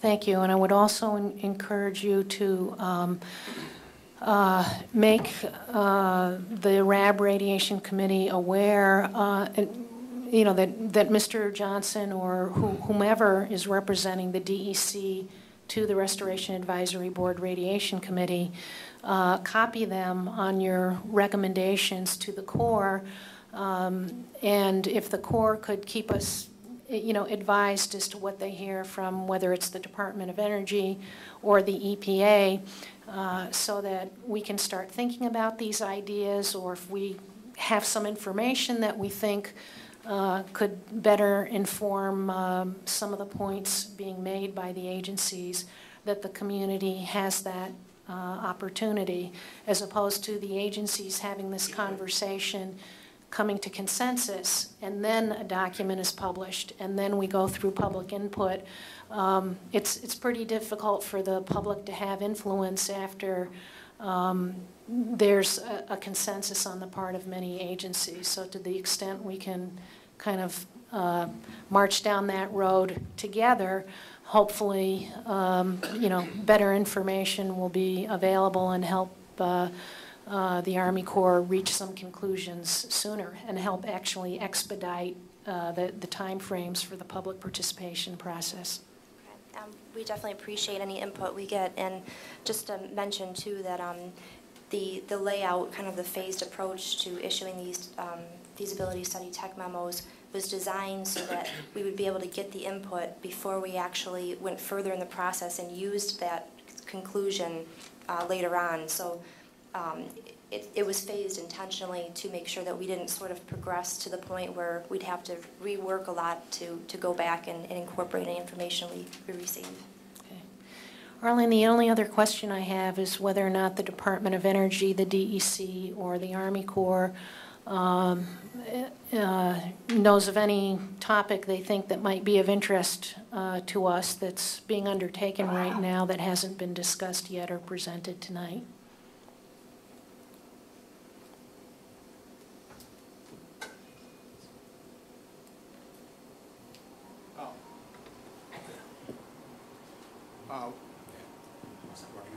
One thing that might be of interest, I think, as it progresses is the stimulus-funded takedown, the demolition of Building 401, which is probably going to be taking place next summer. But the Corps of Engineers, because it's a stimulus-funded program, it's in a very tight time frame, and they hope to have a contract, or at least their current schedule to us was that they hope to have a contract in January or February, and by next summer, hopefully have work plans of construction or deep demolition of that building. And that might be something that I think the public would be very interested in, like to know what's going on, because it's a fairly large project. There is a fact sheet on that in the folder on the left-hand side, the very last fact sheet. I can. Just one point to note, one of the advantages of kind of taking this new map approach to LOW is that, you know, we are actually starting to close out some of these properties. We are going to initiate that process, develop it so that we can just keep, you know, slowly picking away at LOW and get these environmental concerns taken care of. And so one of the strategies we have is sort of taking the low-hanging fruit, or the areas, you know, such as a lot of the residential areas that Sandy mentioned that have no impact. It's more of a paperwork exercise to close those properties out, since there's no environmental monitoring necessary because there was no activities there to sample for. So one of those low-hanging fruit is the Lewiston Porter Central School. So we have met with Lew-Port, with the supervisor and the environmental subcommittee, just sort of gather what kind of concerns people may have remaining on that, and to do some additional sampling in the spring to close out any concerns and to, in essence, close out that property from our map. Are there any other meetings or conversations or projects with any other stakeholders that you'd like to share with us?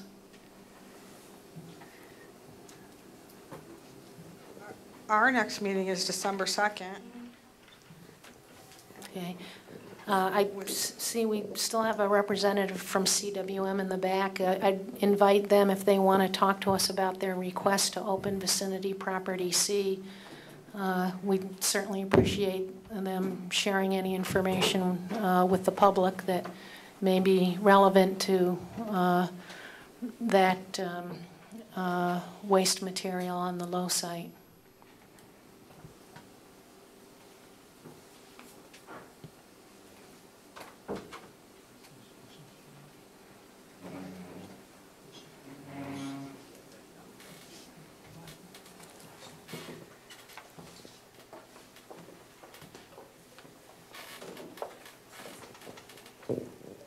Okay, Amy.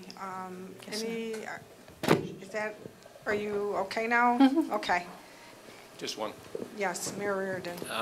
Arlene, it's Mayor please, Reardon. yes. Go ahead, I'm sorry, go ahead. I was going to have you state your name and who Okay, you know. Neil Reardon, the mayor of the village of Youngstown, and as you know, and because you attended and Bill attended, as did other representatives, including the colonel from the Corps, we had a really constructive dialogue and a 3-hour roundtable meeting with virtually every elected official from Western New York, both state, local, federal, and including the health department and the school officials as well.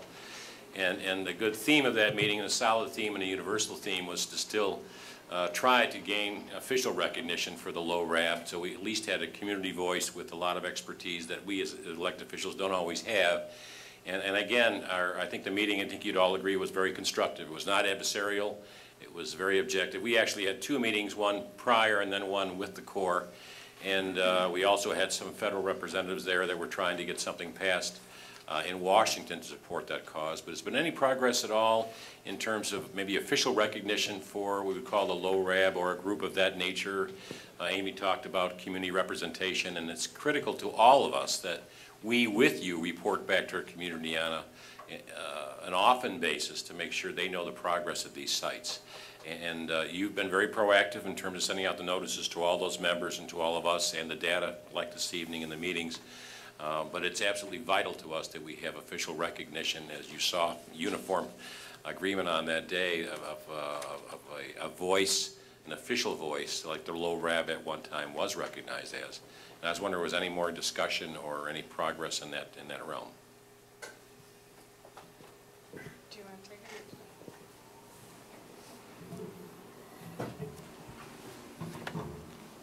it? There has been really no movement on the issues that we left it with at the Right. last meeting, which was that this is above and beyond a Buffalo District decision. This goes to Washington. the Department of Defense, the U.S. Army, to make a decision on that should the elected leaders pursue that with them. So the Buffalo District has really not done anything since the U.S. Army responded to the New York State Attorney General's inquiry some Right. months ago Right. and laid out their rationale at that point. Okay. And maybe Arlene, do you want to explain the time frame for under DERP FUDs, the resolicitation of interest in a DoD RAB? Okay. Right. We solicited interest almost 2 years ago now in an official Department of Defense Restoration Advisory Board. And we are required by regulation to solicit the community every 2 years to find out if they have interest in establishing a board. The time frame for that will be April of 2010. All right. So we will be once again asking the community what their preference is on that, and we will be placing ads in the newspaper and sending the news from the Corps and all the things that we did last time to try and find out what the community is really looking for in that area. I promise you'll get a good response, so thank you. Can you elaborate on how many responses are needed? Off the top of my head, I know that we either need the EPA or I think the DEC to say that they would like us to have a restoration advisory board, or we need 50 letters from the community saying that they're interested in having a restoration advisory board. Arlene, didn't both the DEC and EPA, certainly the DEC, sent us a letter of support for the Restoration Advisory Board? They sent a letter of support for the community-based volunteer group, but they did not send a letter that said that they wanted us to establish an official Department of Defense Restoration Advisory Board. Mr. Johnson, could you get a letter by the end of the week asking the Army Corps to convene an official Restoration Advisory Board? this is the first we've heard of that fine distinction. And quite honestly, it sounds like semantics to me. You know, I thought the department's point of view was there, but you know, we could do it. But what it sounds like to me is that nothing's going to happen before April. Well, it's just not. That was a yes or no question. Could we get a letter from the DEC by the end of the week? I could prepare something to send to my management to send out. We'd appreciate it.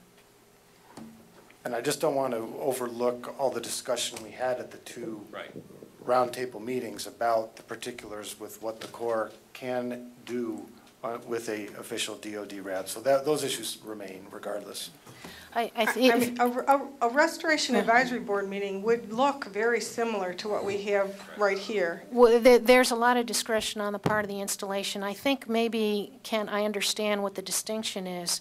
The Corps is saying that the DEC's letter supported the community-based board because the Corps believes that it followed regulation in disbanding the Restoration Advisory Board that it created in 1999. So that must be why they're making that distinction.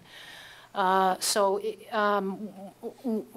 would, on further thought, we're probably better off leaving the DEC letter as is. Because if the DEC requests an advisory board to be reconvened, it would leave the false impression that the advisory board that was convened was ever dissolved in accordance with regulation, and that's where we, the DEC, and the Attorney General of the State of New York have a disagreement with the Army Corps. Right. If an official Department of Defense Restoration Advisory Board is formed, there will be a selection panel that is formed and there will be applications taken for membership. Again, the position of this community, its municipalities, and the DEC, and the Attorney General of the State of New York is that you already have a Restoration Advisory Board. So I guess we can agree to disagree on that point. Okay, thank you.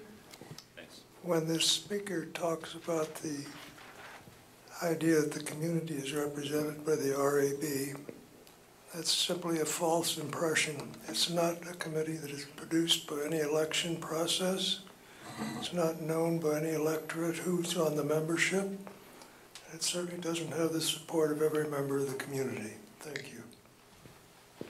Yes, I would just add to Mr. Spry's comments that he might talk to his town supervisor or village mayor or Niagara County or the county health department, and we would welcome. Talk to them, but I don't have any intention of supporting the RAB. I think it's a useless project. Thank you.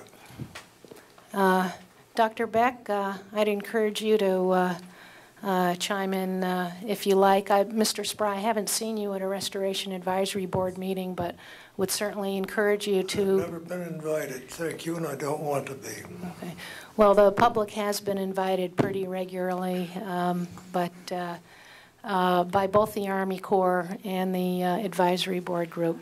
Bill? May I ask that the discussion continue on the Lake Ontario Ordinance Works? Okay, thank you. We can put that in the parking lot for now. It will be brought forward.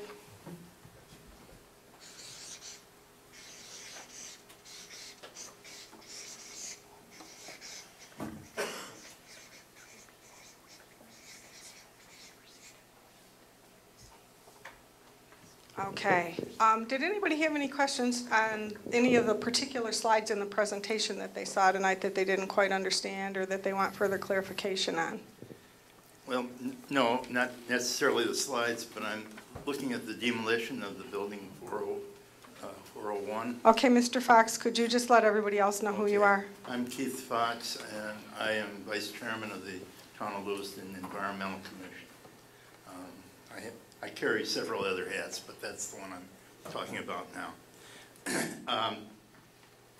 I'm just wondering if it's fairly well radiologically contaminated, and if it is, will there be special concern over how they handle the materials that are demolished or taken off that site?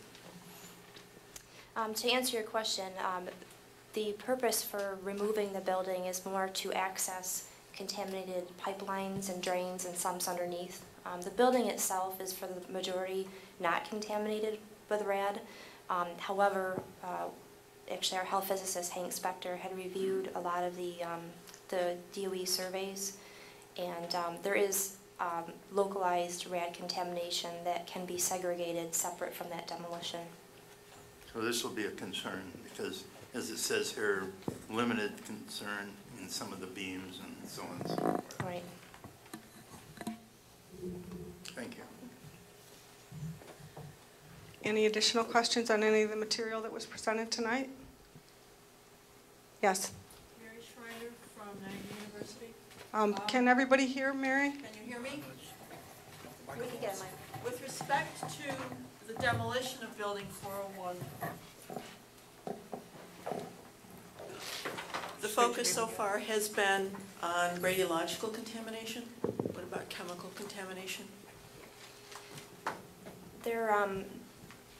We do have chemical contamination within the drains and sumps underneath. We do have containers within Building 401 that have chemicals in them.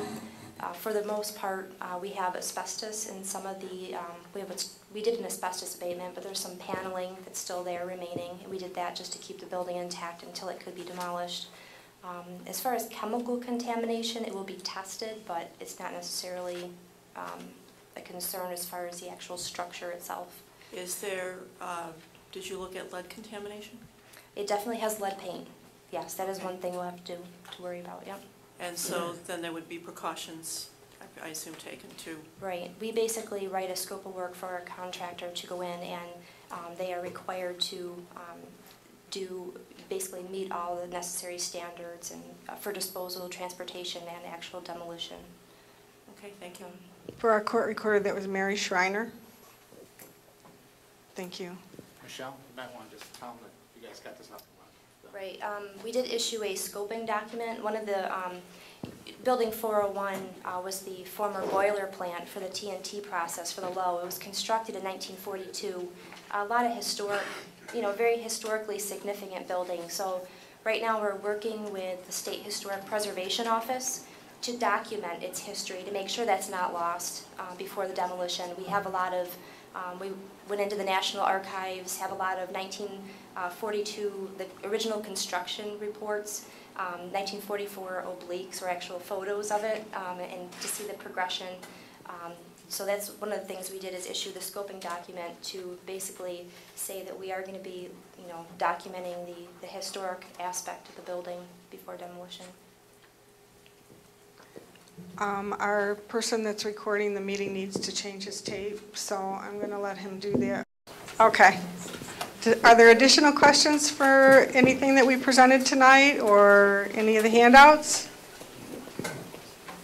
Well, just one little question, and that is, and I may have missed it, you may have already told us when that map that you're producing would become available. The map actually is available in a fact sheet that was in your handout folder. Great. It's kind of inside of, it's an 11 by 17 that opens up. Good. It's also probably on the website. Yes. Thank you. And actually it'd be better to look at it on the website because you can make it bigger and focus in on certain areas. And gentleman in the back, you had a question? Yes.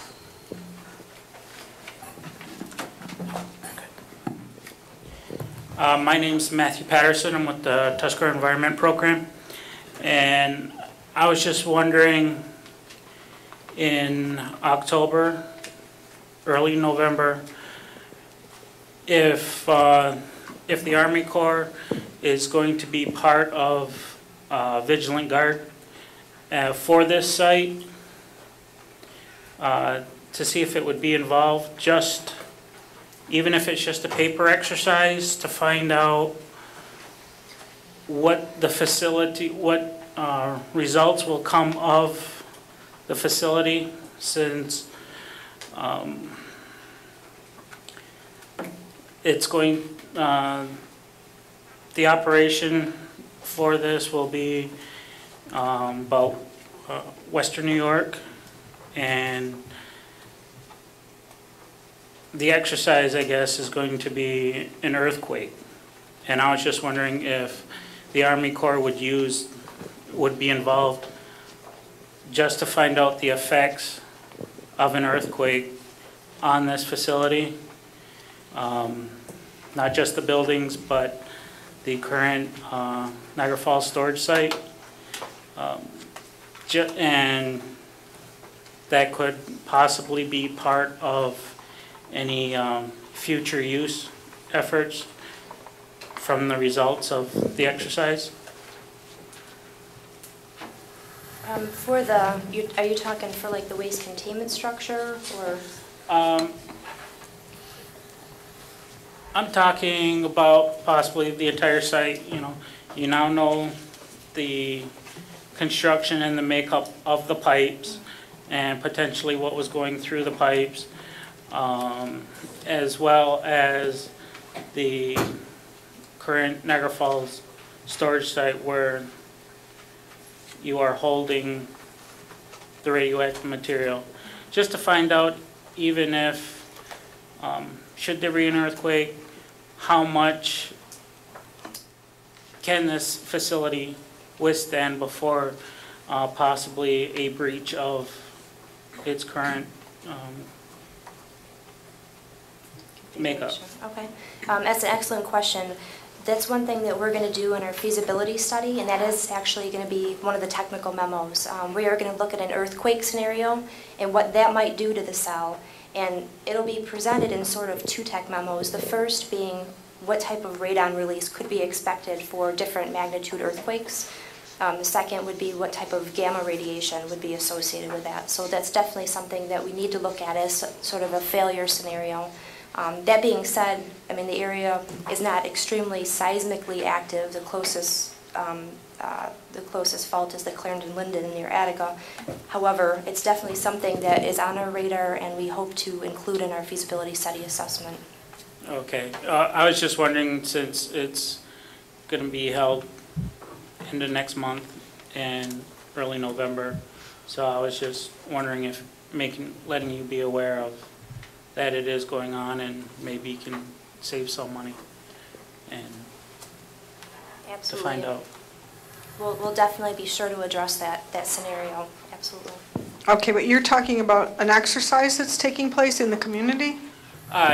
Yes, there's going to be an exercise in the community, and I was just wondering if they were aware. And sorry, I misunderstood your question. No, I'm not aware of that. Okay, I can talk to you after. Okay. This is Bill Frederick.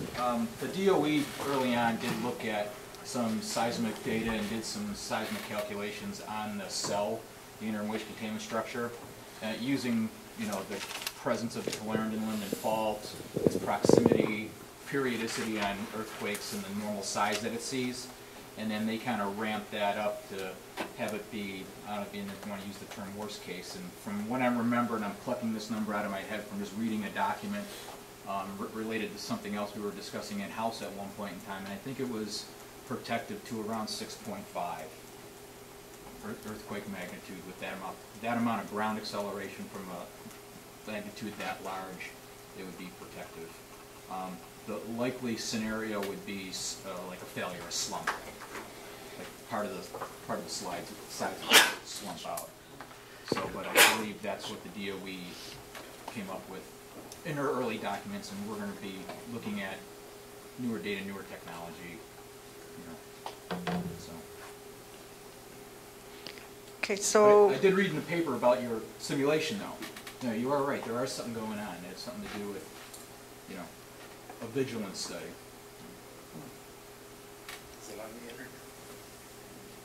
is there a way that we could contact somebody, or somebody could contact us with information about that? Yes, I can get you that information. Okay, thank you. Additional questions from the audience? Go ahead, please state your name and. It's Jim Langlois. I live in the town of Lewiston. I'd like to comment on the 401 report that you gave on the building. I thought that was an extremely complicated and very, very informative report. I have visited this building a couple times, once when I was on the RAB board before, and also as a town board member. And the place is a disgrace. It just has to be removed, and I'm glad that you're taking action to do it. It's going to create a lot of employment in the area also, because the number of things that have to be done, I think this is our own area stimulus program for the number of jobs that are going to be created. But let's get the jobs here. This has to be done, let's get with it. The one thing I wouldn't like to see a lot of money spent on, though, there was a little comment in here, that there is some preservation group that is thinking maybe this is an historical building that has to be saved and rectified. It's the craziest thing I ever heard of. The building is a disaster. It has to be removed and made, in the area underneath it, made safe and removed the radiation and so forth. And so I hope that we can get with it and get this building out of the community. Thank you, Mr. Landless. Definitely, it's still structurally stable, but absolutely, it's in a very deteriorated state. And just one thing to mention is we have been working with the State Historic Preservation Office, and they have indicated that we may be able to sort of make an agreement that as long as we properly document it, then it might be able to be demolished. So I think that's sort of the path we're going on. Let's save that money, right? Yeah. Okay, thank you. Additional comments or questions?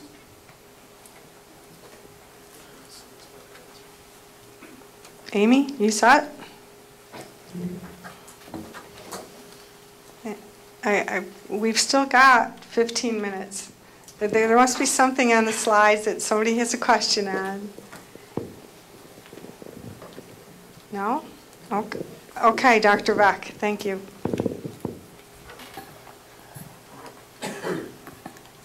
Well, among the issues that were touched today is the property which is called Baker Smith area, as well as the Lewiston wastewater treatment plant. Now, Baker Smith was a contractor, and they had a variety of shops and a railroad line there. The issues are, in my opinion, radiological issues.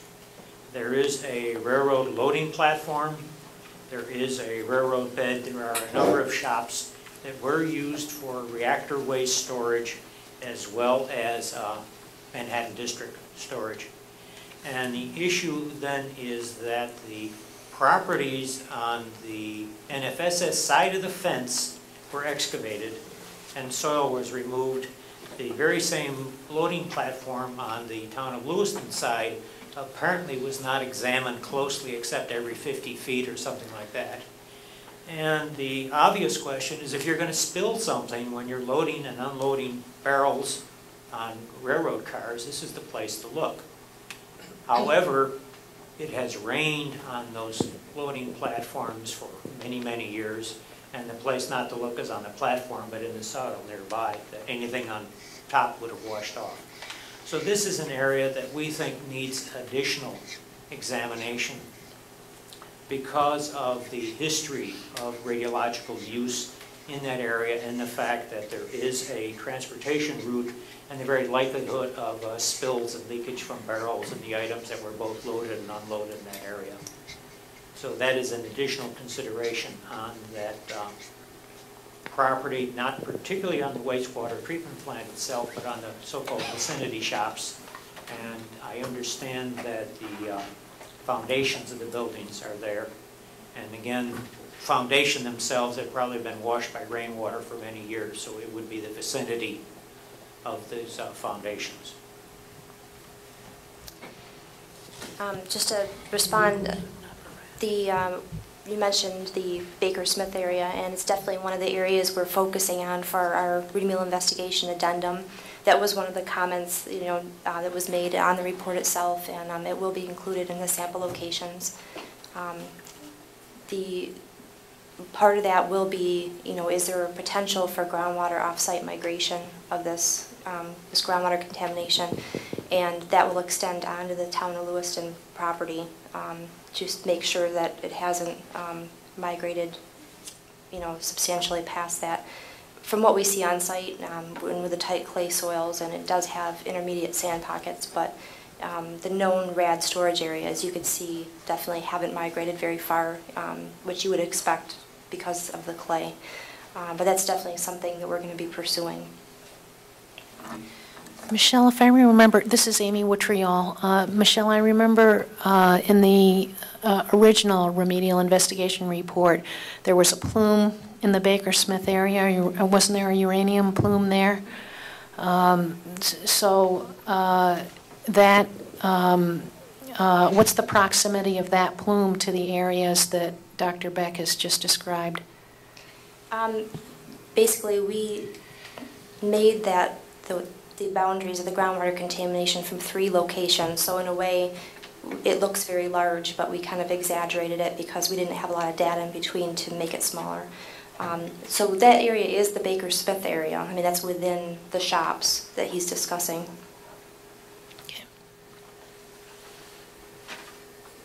Okay, additional questions?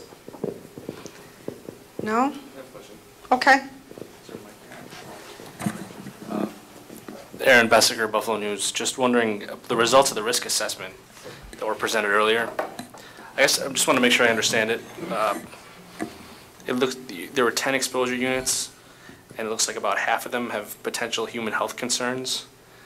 Am I saying that correctly? Is that the right way to look at it, or? Cynthia, could you say your name again? And Cynthia Cheatwood. Basically, the 10 exposure units also include exposure unit 10, which is the underground utilities, which traverse quite a few property owners. You are correct in that certain receptors, I think as we identified, areas 1, 3, 4, and then exposure unit 10, the underground utilities as they traverse across town of Lewiston and also Somerset, and then exposure unit 8. But not for every receptor evaluated, just for certain ones. Okay. Is there a fact sheet or a handout Yeah, that would there's help them with a that? risk. Yeah, it's Sandy Staggerwald. Actually, in the packet that you received, if you go to handout 18, that's within the packet. That's your most concise summary of the risk assessment results. So it lists the different EUs 1 through 10, keeping in mind that EU 7, which is the wastewater treatment plant, has not yet been assessed for risk because it's actually undergoing an investigation right now. Okay, so you said handout number 18. 18. It's also Is there, what's the cover sheet on that one? It's probably almost the last sheet in your folder. Okay. Looks like a large table, and there's also a poster of this too in the back. This? Nope. No, keep after that. This one? It'll look down right, yeah, right down in the corner. You should see a handout number 18. Oh, okay. Sorry. No, it's okay. Remember, this is Bill Frederick. Remember, for the residential scenario where you have like, potential exposures to children and stuff like that, that is for somebody who would be living, putting up their house, having their garden, and playing in the dirt. In the future, like a potential person. Was that a slide that we need to bring up too? Well, this Cynthia Cheatwood again.